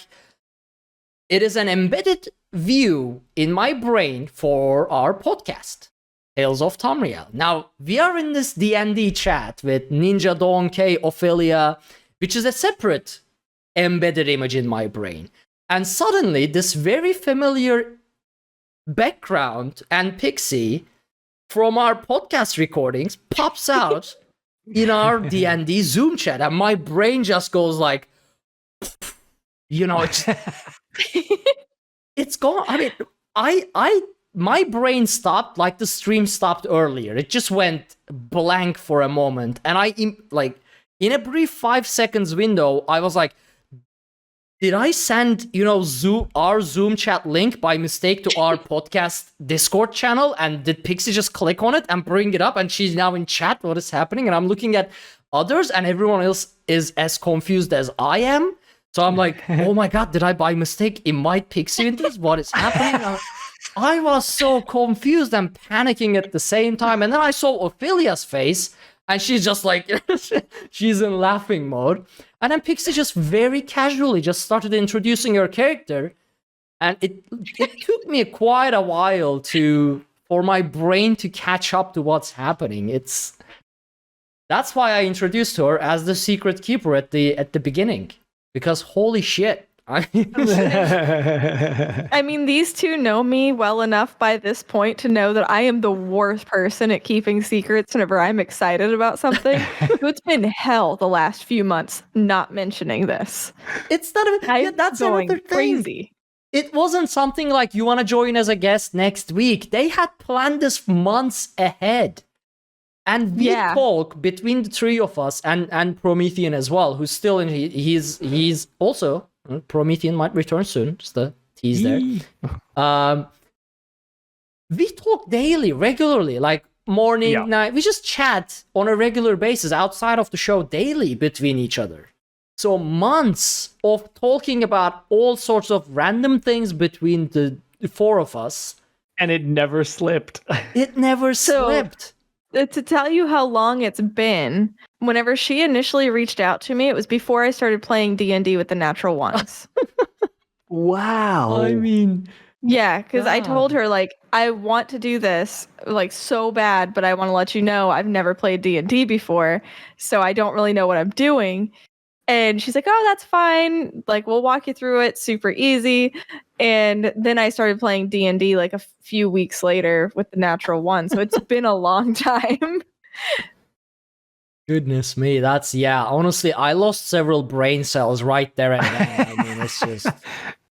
It was pure brain damage at that point. I had a blast though, and so the way my character left off, she just kind of dropped the necromancy bomb about Carowin's character. No one heard it though. It's like we all failed our roles. Kay did. Oh yeah, she did. Yeah, I mean, see, my character is a Nord fighter, but he's more like a barbarian characteristically. Although He's now one with the plants. Long story short, that was so damn funny. The session before this session, I got turned into a tomato, as I think mentioned. So this session, he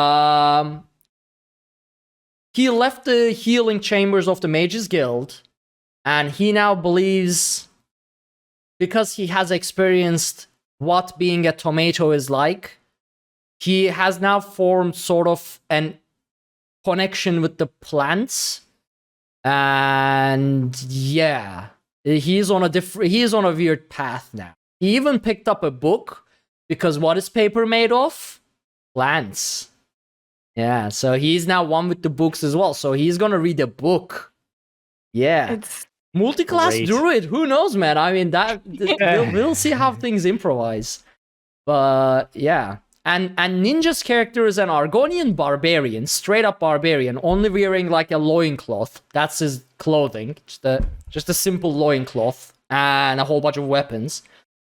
So we are just there munching on food and things like that, while Pixie just drops backstory bombs for Domisper. And our characters didn't recognize anything. I mean, I wouldn't have understood anything anyway, because Wilhelm doesn't really have a concept of magic. He knows that people throw a whole bunch of destruction magic in the battlefield, but that's about it. Oh, fireball, yeah. It burns things, you know. Fire bad, avoid. Yeah, exactly. Yeah, it burns. where we left off, like my character was still kind of like being brought along. So I'm going to be a guest on the next session also, which I'm really Yes. excited for because I had so much fun with you guys last time. And this time it's not going to be a surprise, but I'm excited for it. I mean, honestly, the way we do things in that campaign, you might be around for a very long time. Just letting you know, because perfectly okay with this. I mean, we probably would. It's been 2 years apparently. Last night, I had a revelation. That was another brain-breaking moment. Apparently, we've been playing this with Ophelia for 2 years almost. Jeez. I am so confused. That's crazy. How? I've been Wilhelm for 2 years. It's so yeah.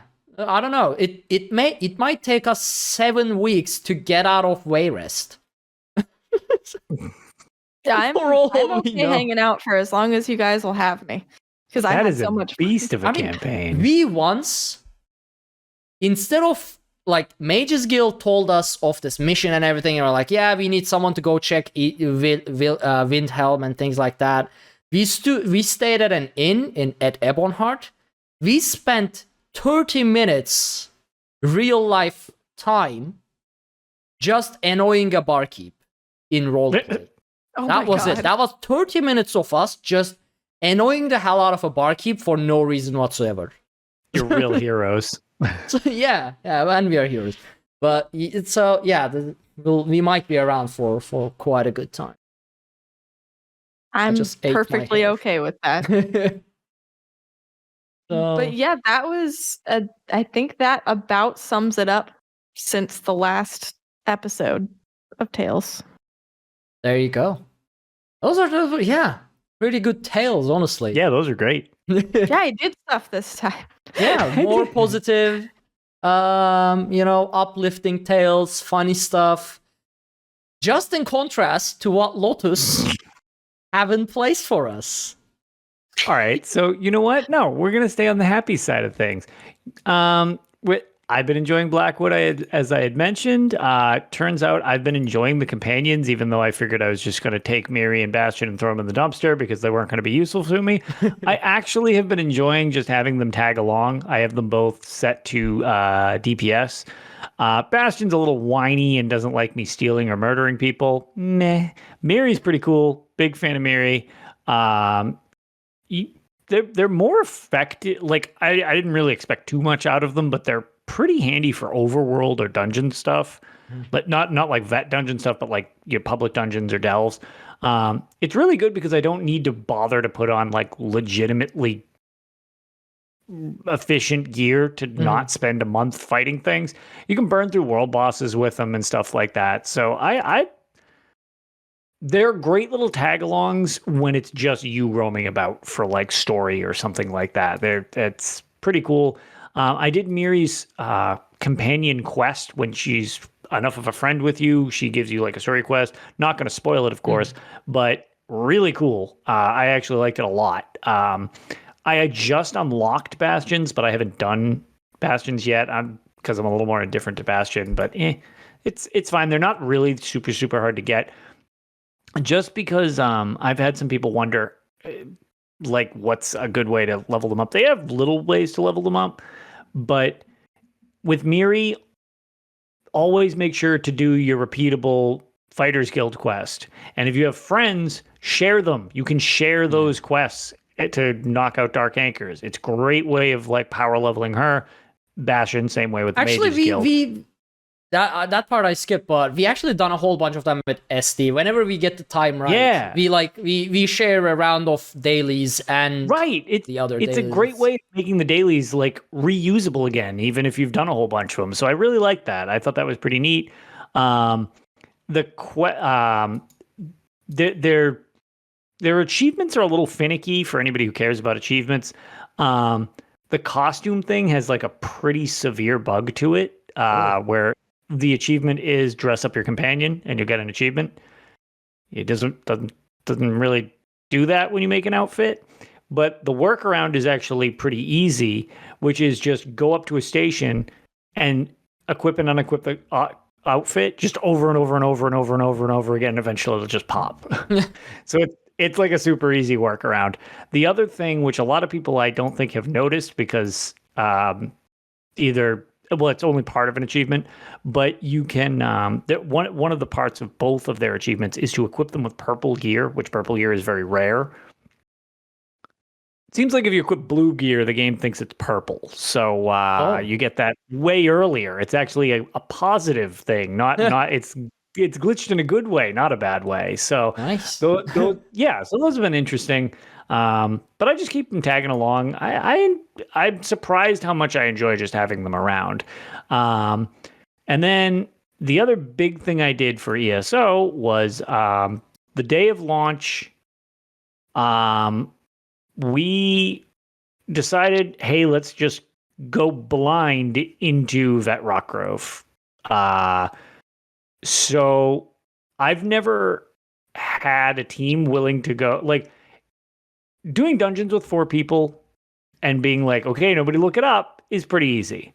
Mm. Doing a trial with 12 people and being like, nobody look it up. Okay, that's trickier. Also getting the 12 of them to be like, okay, we're going to do it on Vet and nobody look it up. Yeah. I've literally never done before.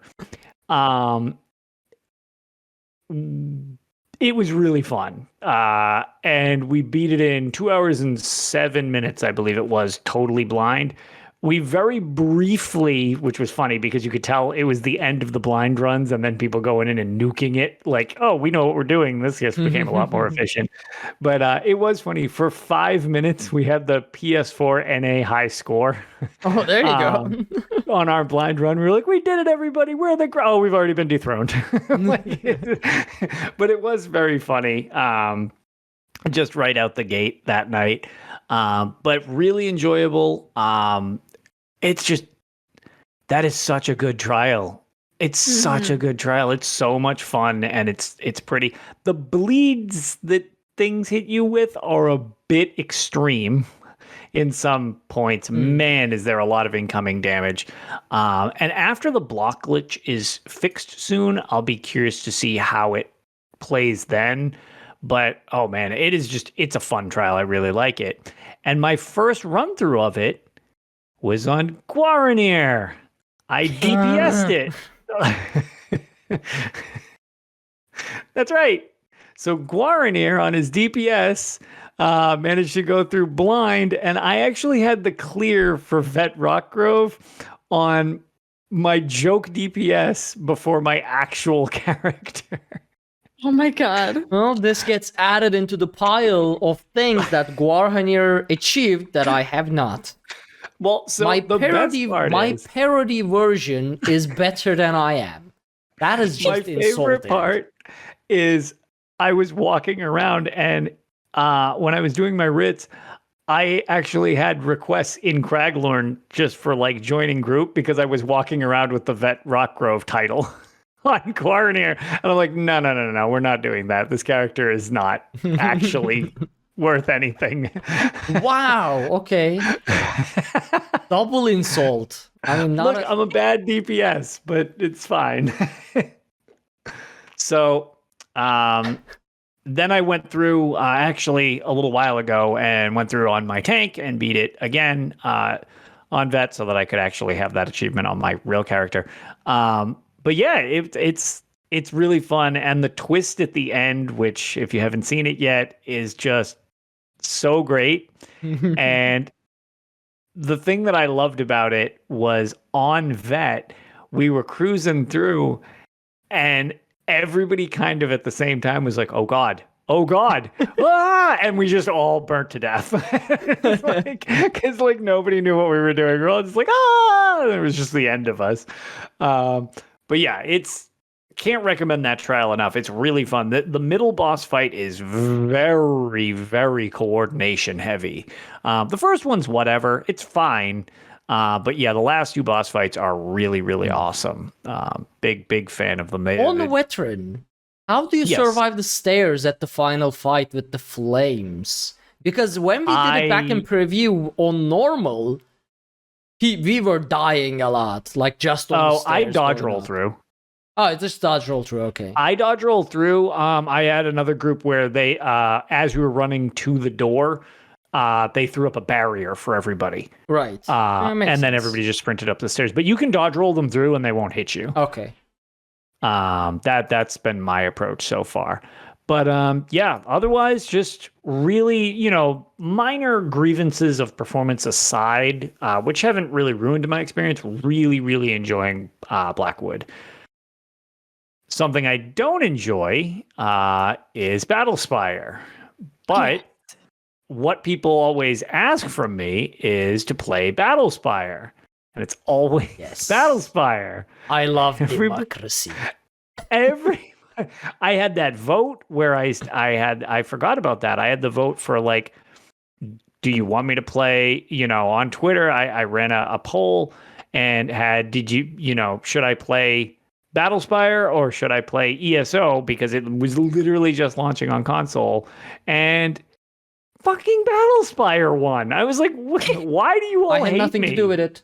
You lie. I you all also had something to do with it. I didn't use our almost 7,000 follower Twitter account to sway the votes, or used my multiple Twitter accounts for different podcasts to sway the vote. I don't know. So I have had, since the last show, there have been, I've had 2 full streams. I actually think it was like 7 or 8 hours of Battlespire have happened since the last show. Yeah, this will be fun to edit. Woof. Ah, boy. Going live again. Confirm and go live. Yes, please. We did it, everybody. We're back again. Yay. We are back. Yay. Streamlabs is killing me. It is, but this is what you get for making me play Battlespire. See? 100% worth it. This is proof that it's been no Lotus regrets. working the stream the entire time. Twitch doesn't like it. The internet doesn't like it. Nobody likes Battlespire. I mean, the fact that Battlespire won the vote shows that the internet does like Battlespire. From now on, I'm just gonna set up a tripod, like put my phone and record Discord like with my phone externally. Freaking. Today's gonna be, well, I mean, we didn't have a weird technical difficulty in a long time though, and that's all right. We're making up for it by having lots. And yeah, I get guess it was time for some shenanigans. Exactly. It's all my bad juju from being subjected to playing this garbage. So, all right, Battlespire, we didn't sway the votes, and you 100% willingly played Battlespire for 7 hours. Continue. Yeah, that seems similar to what I was thinking. So I was in. All right, I had cleared out the previous area of what was the name of the place? The Soul Karen, with all the ideal masters and everything like that. And yes, the Soul Karen. That's how I heard it too, to be fair. Yes. Well, I think I largely pronounced it like that. So she just complains to the manager a lot about souls and complaining to the ideal masters. Yes, complaining to the ideal masters. Exactly.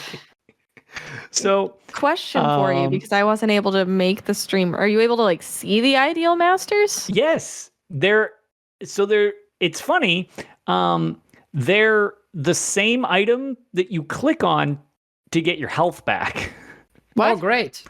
Yeah, except now you talk to them. They look exactly the same. And instead of because at first I thought the ideal masters were a health pickup. I was like, sweet, I need health or magicka. Awesome. And I tried to grab it and it goes into a dialogue and it's like, hello, mortal. I was like, what the, this isn't, don't talk back to me. Like, give me health. Like, so yeah, they're smarmy and douchey. But I left that place after them trying to get me to kill myself to live there forever.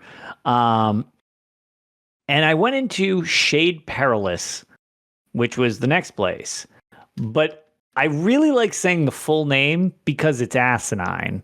The name of the actual level is called Shade Perilous, Castle of the Nocturnal Lieutenant J. Seal Morgan. Great. Great name. Rolls right off the tongue. Yeah. So J. Seal Morgan, as well as her counterpart, we'll get into later, might or might not eventually get me banned from Twitch. Oh Because no, not another one of those. they're just straight up not wearing clothes. Oh god. And at one point while I was laughing, I was talking to chat and they point out the fact they're like, are you really sure you want this to be? I was like, oh yeah, because I'm just talking to her topless. I was like, oh, this is a weird thing to have like an extended dialogue sequence on. So so that's that. It just gets weirder.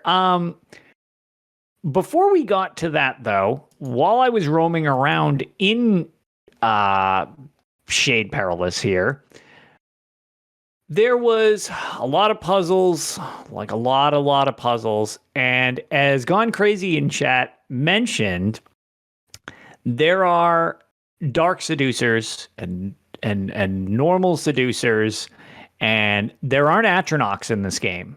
There are Fire Daedra and Frost Daedra. They are awesome. They're basically just beings made out of fire, either red or blue, and there's like armor, and they just look really neat. But at the same time, they're smarmy and they try to kill me. So that There you go. Like out. everything else in Beth. Yeah, well, that's the thing. Well, the worst part is they ask me to work for them. They're like, oh, the filthy Fire Daedra are trying to take over Shade Perilous during this invasion, and it should be ours. We deserve all the sweet, sweet mana stuff. And I'm like, okay. And then you talk to the Frost Daedra, and they're like, no, we deserve all of it. And I'm like, okay. And they're like, yeah, so you should join our side and we'll give you an item. I was like, oh, sweet, okay. They're like, but we're still going to attack you. I was like, well, that's not joining your side. Like, how does that help? So I killed all of them because they're dicks. So they're done. And then the normal seducers. So that's pretty much the overview of Shade Perilous's enemies. Dark seducers, different types of Atronachs before they were called Atronachs. They're just Daedras. And then dark seducers, which are the normal seducers scantily clad. Dark seducers, which Gone Crazy has nicknamed Bikini Bat Babes, which is very accurate. They look nothing like the dark seducers we know now in the series, where they kind of wear like the like split top style thing. Kind of, okay, they're more of like the generic fantasy scantily clad armor type of. In this, they're literally just wearing a bikini and flying around. They don't even have a back. It's just their butt. So it's Are just these like the ones that got glitched and oh, did they ever? Okay. Because they fly and they suck. And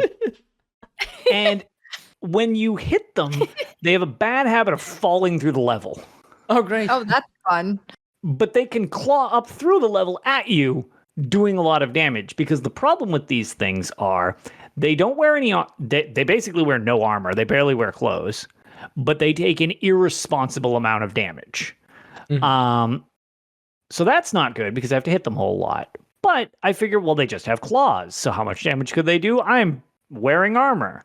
The answer is almost all of my health every time they hit me. They do about 75% of my health every time they touch me. And they can hit me a lot better than I can hit them because I'm a shit adventurer and I can't do anything right.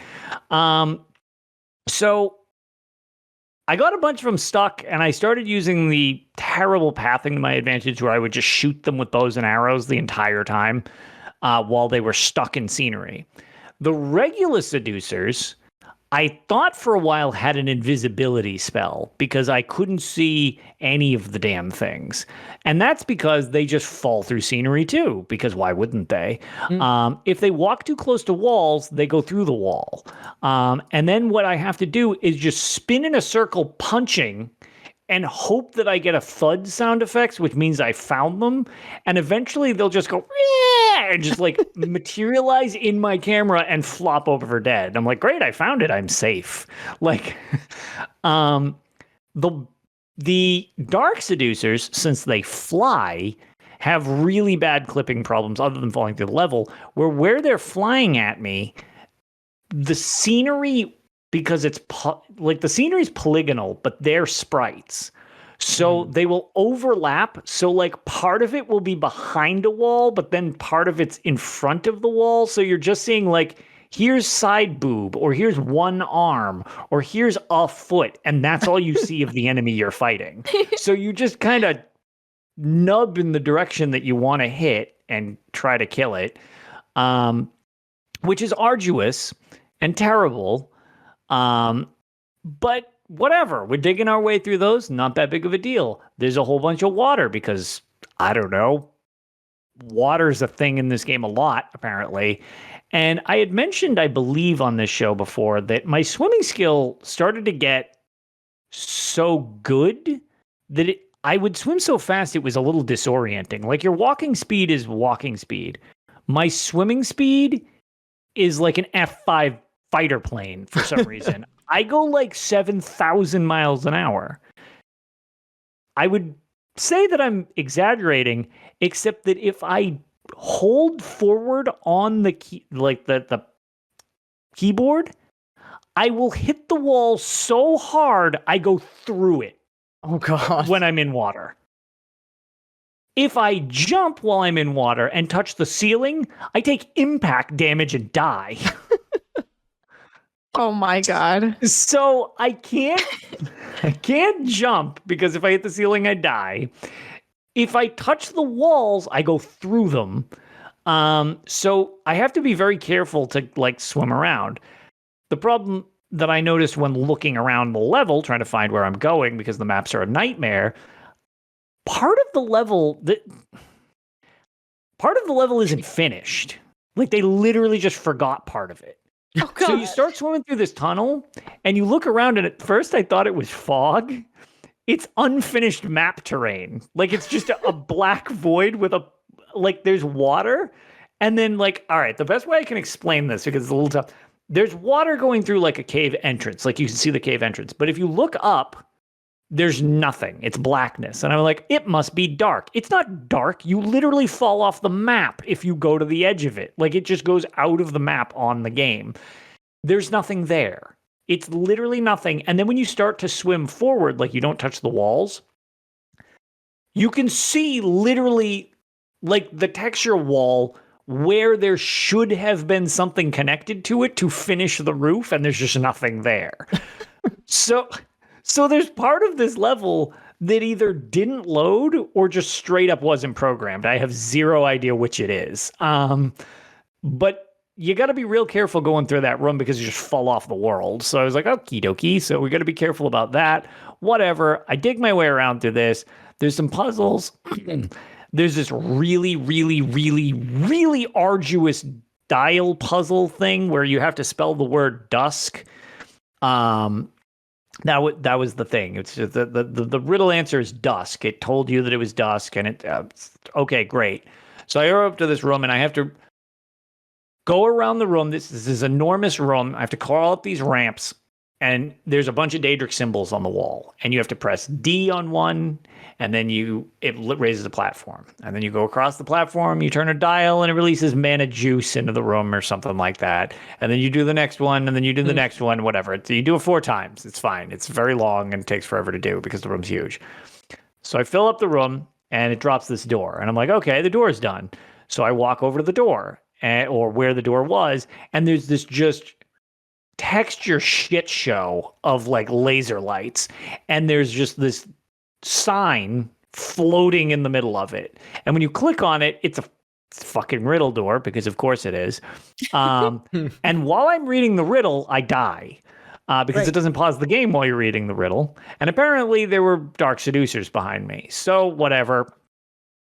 I reload and I'm like, all right, so I guess I'll kill these dark seducers first. So I jump up on one of these pillar things so that I can actually reach it. And I start my usual shooting the things so that they don't rip me apart. And I'm just rifling through all my arrows, and I realize, oh boy, I'm getting real low on arrows. And as I realize I'm getting real low on arrows, my bow and arrow just breaks instead, because whatever.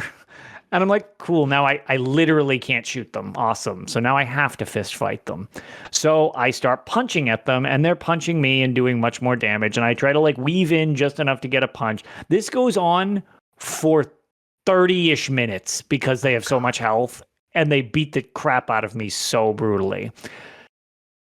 When one of them dies, well, I guess before one of them died, I guess I should start with, the two Dark Seducer models were flying at me and get stuck.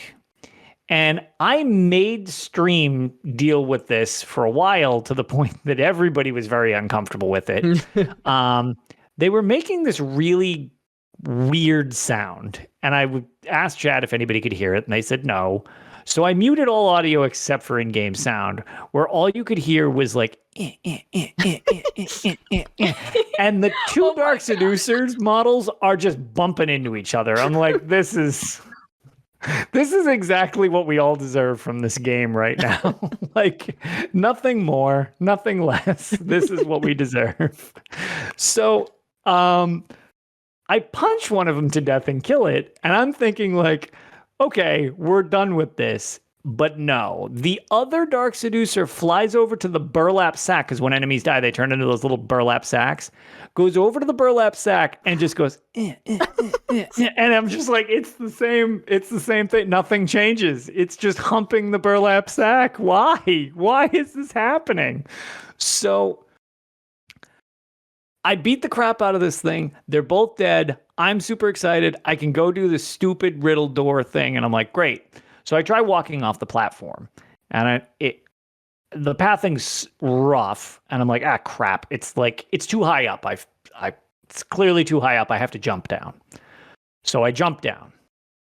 And jump down is a euphemism for I start to jump and I get stuck in between scenery pixels, and I'm frozen in place. And I realized that I didn't quick save before I just tried to jump off. No. Oh, no. So I reload, and I'm back with both the Dark Seducers alive a half an hour. Oh, my God. So I did see part of this, and I didn't see you die and not save, but I remember watching for so long you trying to struggle bust your way through these Dark Seducers. So the fact that you finally killed them just to immediately die, it's tragic. So at that point I was like, I don't want to play this anymore. Like, this has gone beyond joking bad. Like, I don't want to play anymore. This is awful. And I run over and I jump up on the platform again, and I just start swinging like a jackass at these things. And I hit one of them, and it's like, and it does a bunch of damage to me. And I'm like, whatever. I was like, why don't we find somebody to raid? I'm all done for today. So I just try to run over to see what the riddle door is. And this time I casually walk off the platform. I didn't need to jump off at all last time. There you because why not? Because why not? When I needed it to work, it didn't work. But now that I don't care, it worked fine. So I started to read the riddle. It ripped my face off. I quit the stream. I was really angry. That was what I did for that whole stream. So I followed it up with another stream in the interim where I came back. I slogged through that dumpster fire, killing those things again, ran up to the door, solved the riddle door, went through, and this is where I met the naked Daedras. Which they're basically the Nocturnals before the Nocturnal Strikes. This seems to be their original design, actually. Right. I mean, And even in later man, Elder Scrolls games, Nocturnal and her Daedra and her are strikes, yeah. her strikes are topless anyway, so I guess it kind of makes sense.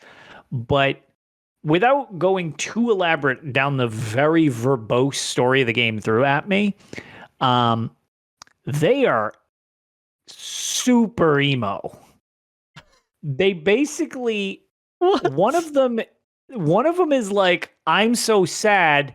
The other one, my counterpart, is lost to her own depression, and only something that she truly cares about being ripped away from her can pull her out of it. I'm like, okay, and we're gonna like sit around a campfire and write poetry? Like, what is this? Like, so I go to find the other one, and she's like, oh, I can't even bother to acknowledge you. My life is so worthless and terrible. I'm so sad. And I'm like, man. what is Are happening? they in middle school?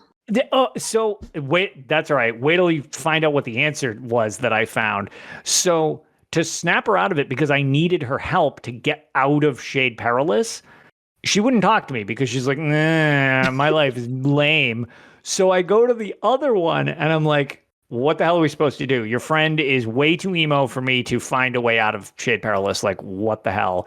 And she's like, well, we need to figure out some way to really make her feel again. And I was like, you could kill yourself.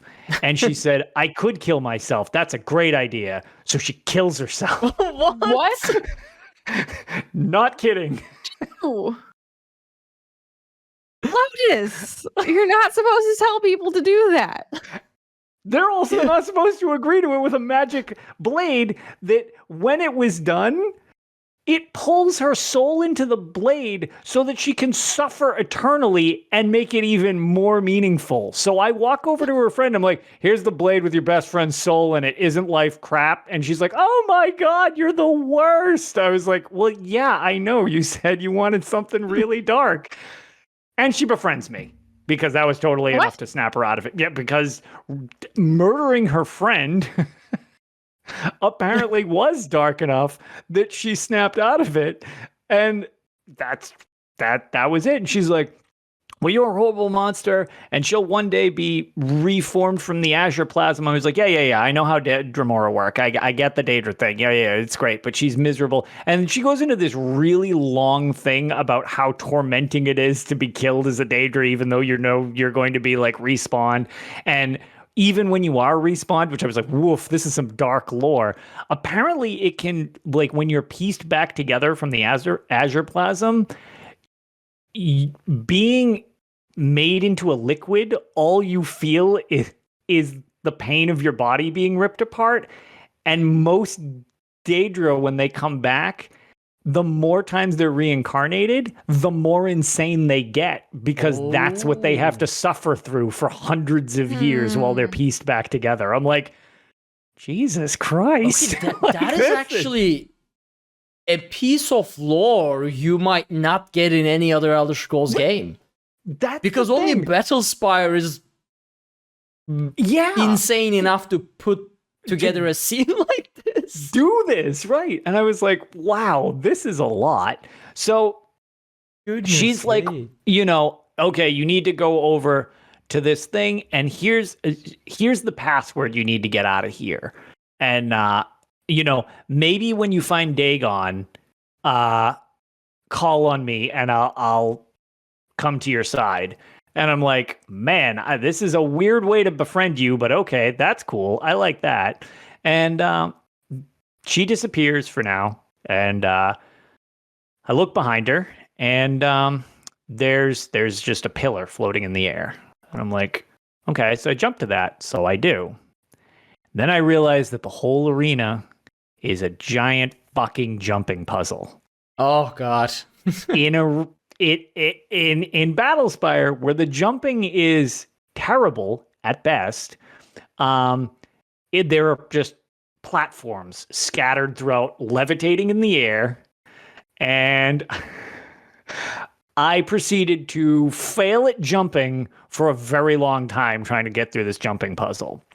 Like a lot. But I eventually get to the end after dying several times from missing constantly. I get to the end, I get across the thing, and there's a couple like Dremora there. I kill them off, and then there's this door. So I walk up to the door, and I'm like, oh, it'll be that passphrase she gave me. It sure is, and it's like DRZQ whatever. It's this made up nonsense word that's like 13 letters long.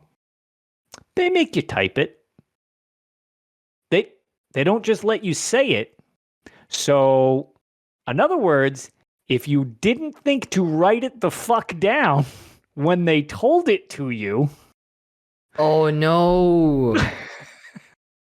I was like, are you kidding me with this? Why would you make me type this word? Luckily, chat was nice enough to have taken the picture for me and was like, this is the word you're looking for. Please don't reload the game to then have to do this jump. Because I was literally getting ready to save at the door and then go back to a previous save, go through all the dialogues again, get the passphrase, then reload and they were nice enough to just be like, here's the password, because Delta was like, I figured they were going to do this to you. And I was like, I appreciate that. So I got through that door. Another Dremora Lord was talking about how there's some conflating issues amongst the Daedra attacking the Battlespire, where even though Mehrunes is attacking it and all the minions are there, the different clans are kind of at each other's throats, which is also cool because that relates to the clans from this current year in the Gates of Oblivion, which we all got the different coins and they were each of the different clans. Well, those different clans are actually in the Battlespire, which is kind of neat because they didn't like each other then either, which is more lore buried in a game that nobody should ever play. But I dig through all of that and I move forward. And sure enough, I beat level 4 Shade Perilous. And I'm like, yes, this is amazing. And that's when they kind of give me reference to, I'm dropped on this island, which I'm like, okay, not in the Battlespire anymore. Not this. And it's called the Chimera of Desolation is where I am dropped. Oh, cool. Yeah. It's a very friendly. That sounds really lovely. Yeah. Doesn't it? And a great hunt is about to take place where everybody wants to kill me. Oh. During a blood moon phase. That sounds weird, doesn't it?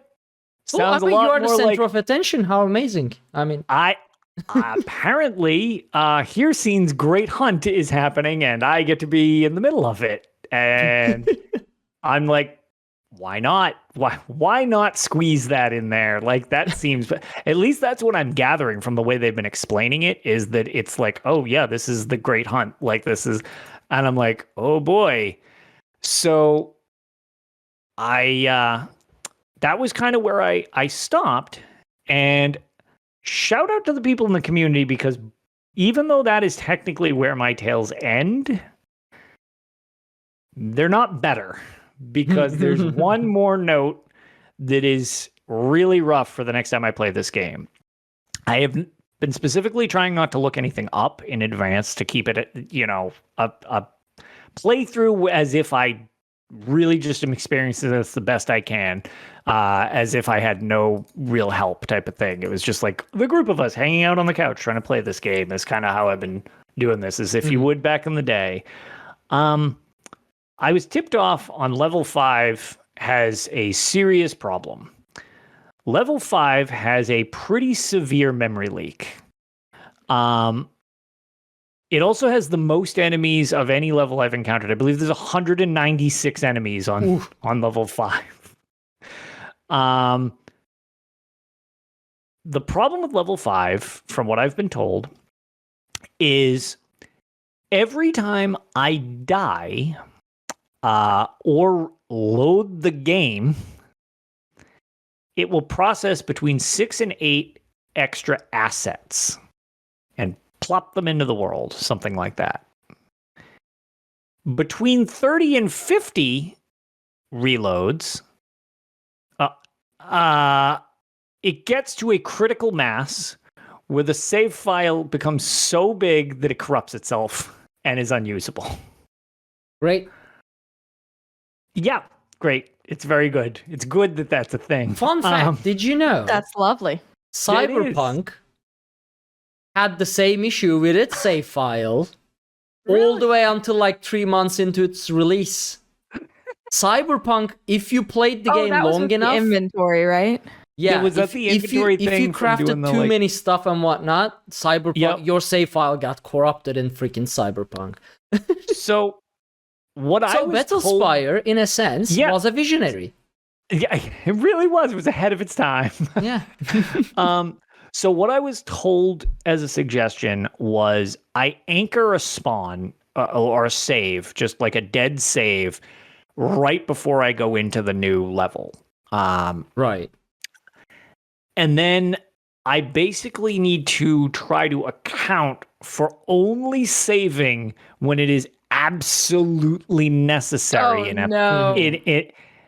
So in the level with the most enemies I've encountered, with nearly 200, in a game that crashes constantly or bugs out, every time I need to reload it is one less shot I have at completing that level without needing to restart the entire thing from scratch. So as if all of this shit wasn't bad enough, I now have a hard time limit on beating level 5. I call it now, level 5 of Elder Scrolls Battlespire will be the part you get broken, Lotus, and just don't finish it. And Slap says, no more saves coming. Which, for anybody who's seen my stream, it is 90% me saving after I do even the most remote thing correctly. It's like, oh my God, I turned down this corridor better than I did last time. Better save. Like, and now I can't even do that. There's just, I don't get that option anymore. I have between 30 and 50 shots at just beating this whole level. And I don't know how big it is. I know you can jam almost 200 enemies in it, so it's probably pretty fucking big because, good lord. But yeah, it's apparently it's a DOS load error, and of course, because when you die, it loads DOS, and when you save, it's just great. It's really good that that's a thing that's happening. That's an extra layer of difficulty, because I was just thinking, man, Battlespire needs more challenging things to try to hold me up along this wonderful journey through the old Elder Scrolls games. That it's a miracle that the company didn't go bankrupt before they released all the games that I love. Is it just this level that does that, or do other levels do that too? I was told specifically that this is a level specific, but all the bugs all the levels. So I've looked back at the UESP and the Imperial Library when I complete a level to kind of see different things. And they all have plenty of fun glitches and bugs, either that I accounted like for myself, or that I shockingly didn't run into, and it could have been way, way fucking worse than I even knew in some situations. So it looks like the possibilities to this game are really endless. But I do know there's only 7 levels. So that means there are only 3 levels left. So There you go. I mean, I'm And over it's halfway. You're almost there. I'm, You should do I'm- another Battlespire stream tomorrow to see if you can knock out those last yeah. I have Why faith would I in you. do that? I mean, you can only die 50 more times before the game just says no.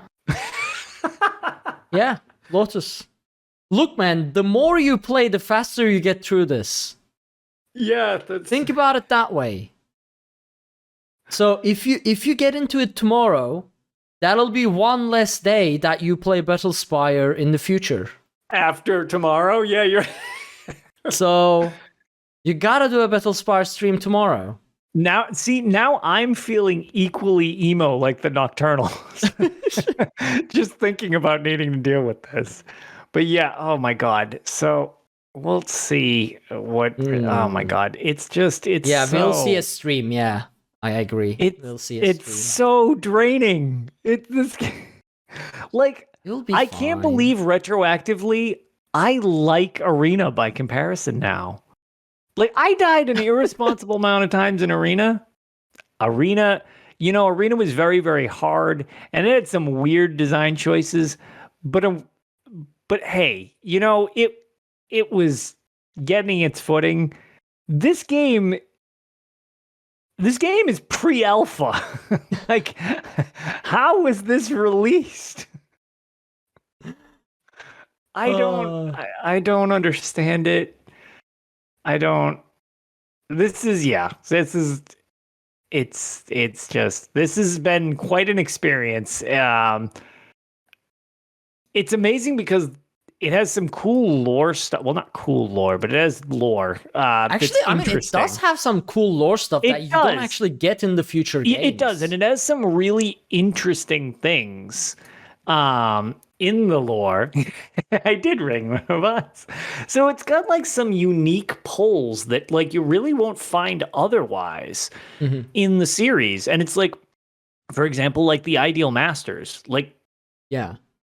That whole thing, you have like they are mentioned in for example Skyrim Soul Care, right? The Dragonborn DLC, but Dawnguard DLC, DLC, right. It's like they are so just glossed over. I made a deal with the Ideal Masters. I'm like, who are they? I want more to them, and I was talking to Aramithius about it from the Written on Uncertainty podcast, and he gave me a couple links to people's interpretations of like the lore from there, and I was like, oh man, people got some very different takes out of this than I did. But I'm also curious if maybe if you have really high speechcraft, maybe they give you some different dialogue, because they were just snarky and condescending to me like the whole time. And granted, some of the things that some of the people have drawn out of it, I was a little like, well, that's a different take. Where it was like, oh, the Wraithmen are in service. They chose to do this. It's like, well, yeah, but I mean, they offered me the choice to join the Ideal Masters too. I believe their direct quote was, strip naked and enter the cleansing mana beams to purify your imperfections. So in other words, walk into a laser grid and get killed was what they were trying to get me to do. I'm like, freaking Ideal Masters. I was like, I don't think that really makes them all that great. And those people who volunteered, I just think melted. Nuke thyself. Exactly. I think that was more of what they got. So yeah, it was all in all, that's what it is. That's what it was, I guess. So yeah, that's pretty much my adventure since the last show. Yeah, I mean, I don't know. So how long do you plan on trying to finish Battlespire? I still intend to beat each of the games in the series. I did not expect Battlespire to be this involved at all. Arena was Arena was much more difficult than I expected, but it was pretty much the game I expected. Like, well, maybe it was harder, but it was like, okay, this is a game from the early 90s. Like, this is... Then I'm not sure what to expect with some of the other ones. I've beaten Shadowkey, but I'm going to do it on stream for people because basically there's next to zero footage of Shadowkey, period. Like, you either play Shadowkey on an N-Gage yourself or nobody knows what Shadowkey looks like, really. So thanks to the Imperial Library and Benefactor, I've got that thing where I believe that I can just show the emulator that we've got working from them. So I'll just be able to run through that game. I'll be able to play through that game, though. But that was another one that had some really interesting lore. Yeah. But as clumsy as that was, I'm curious how the frame rate will be not on an N-Gage. Hopefully it's a little quicker because it was straight up like 4 to 5 when I played it on the N-Gage. But I'll play through that. There's the 2 Travels games that are on JavaScript flip phones. I believe I have working emulators for both of those. I don't even know what that is. Like Dawnstar and Stormhold. What the hell even are those games? What the hell kind of game can you play on a flip phone? Like I wonder in if it's terms like of games text like this. adventure. Maybe it's a text. I'm pretty sure it's like a grab. Maybe it'll be like Smolder Scroll. Oh God. But I've got those. I've got to play through Daggerfall, and then also I kind of completed it right when I was joining the show many years ago. I will, just because people have asked for it, I will play Elder Scrolls Adventures Redguard against my best judgment. Oh yeah. That holds I always said that is a battle for one of the worst games I've ever played. Battlespire really, really giving it a run for its money. It is going to be rough between picking for those two games. And if you're ever curious on the other game that I've always said is the worst game ever, look up the game Mortal Kombat Sub-Zero Mythologies. What the hell's that? Just look it up. It's Wait, what did you worst say? game that's ever been created. Mortal Kombat Sub-Zero Mythologies. It's for How is this a thing? It shouldn't be. Yep. But Nintendo 64. And the PlayStation 1. Yep, sure is. But anyways, without derailing us too much, those that's the category of game that I'm currently playing at the moment. Where I can honestly say the N-Gage version of Elder Scrolls is more enjoyable than playing Battlespire by a country mile. Like, it is just not even in the same league. So it's like Battlespire has awesome music, like so awesome. And it's got really interesting lore that in and amongst all the weird shit is great that's kind of had in the series and everything like that. But it's just, that gameplay is just, oh my God. It's like, and beyond just being tough, it's just, so much of it's just broken, which is even harder. Like, Arena was less broken. Like, Arena wasn't really broken so much as difficult and really grueling. And it was tough if you didn't know where you were going. Battlespire, it's just as much of a challenge to not break the game as it is to beat the game. So we'll see. The journey is still long ahead of me on completing all of these Elder Scrolls games. But it will be a closer journey if you just play tomorrow and stream it as well. So just so you know. Exactly. So all monsters. Look, man, I need my weekly fix of your suffering, okay? So I am your crown to watch crate. tomorrow. But I guess with that we should wrap up, since I mean, I'll probably skip sleep today, but I can see I love Pixie sleep. slowly drifting into soul caring herself. And Yes, I am. Soul Karen and I are going to be giving Yep. each other hugs soon while we complain to the Ideal Masters. And Lotus, you need to get your rest so you can be ready for your Battlespire stream that you will most definitely do tomorrow. I just got Chivalry 2. Why would you make me play this instead? Look, you can play Chivalry 2 all the time. Damn it. Do Battlespire. Play some Chivalry, then play... But look, play Battlespire, build up all that anger and frustration, and then unleash it in Chivalry. There you go. Perfect thing. But for all that to happen, and to get to Lotus's definitely happening Battlespire stream tomorrow, we all need to go to sleep. So we are going to wrap the show up. Lotus, where can people find you and your Battlespire shenanigans and everything else? So I am pretty easy to find. I'm LotusOfDoom on Twitter for updates on Battlespire, and I am LotusOfDoom on Twitch for streaming of me being sad playing Battlespire. And I for anybody who does follow me on Twitter, shout out to Maddie, who I know it screwed with him at first because he read it quickly and it threw him off. Right before the Bethesda E3 thing with Microsoft, I had my prediction in which I just superimposed the number 2 on the Dark Seducer holding the crescent and said the game we all need, and it was Battlespire 2. And a shocking amount of people were like, wait, what? I was like, and I also got several messages being like, what is a Battlespire? And I was like, oh, here's a link. And I just, so it didn't happen. Maybe next year. And Pixie. You can find me over at twitch.tv/HyperPixie Gaming and on Twitter at HyperPixie Games. There you go, folks. Definitely follow these two absolutely amazing people. They stream a lot of Elder Scrolls content, and they are as amazing as they are on the show. As for me, you can find me anywhere that is Arkaniir, ARKHANIIR. I think I'm too sleepy now myself, I guess.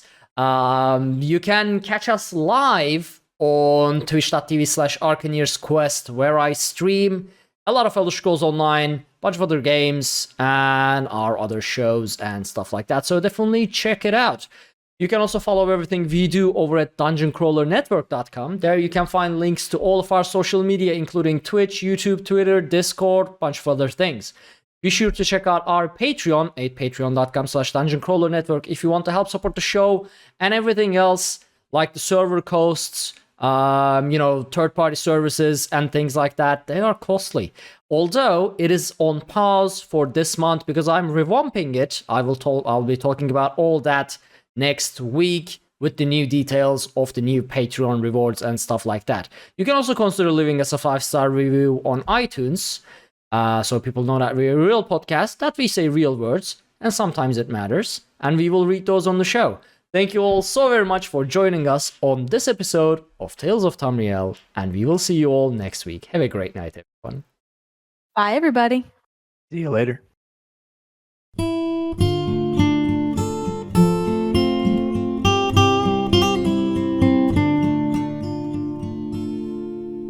When Akatosh slew Lorcan, he ripped his heart right out. He hurled it across Tamriel, and the heart was heard to shout, red diamond, the heart and soul of men. Red diamond, protect us till the end. The laughing heart sprayed blood afar, a gout on Seer it fell, and like a dart shot to its mark down in an alien well. Magic effused the Lorcan blood to crystal red and strong.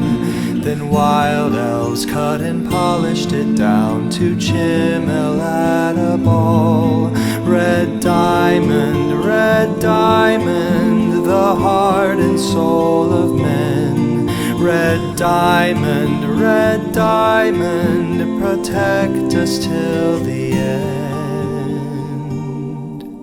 When elves lost Nirn to men, Akatosh gave the stone to Saint Alesh in token of her right to sit the throne. Red diamond, the heart and soul of men. Red diamond, protect us till the end. Red diamond, protect us till the end.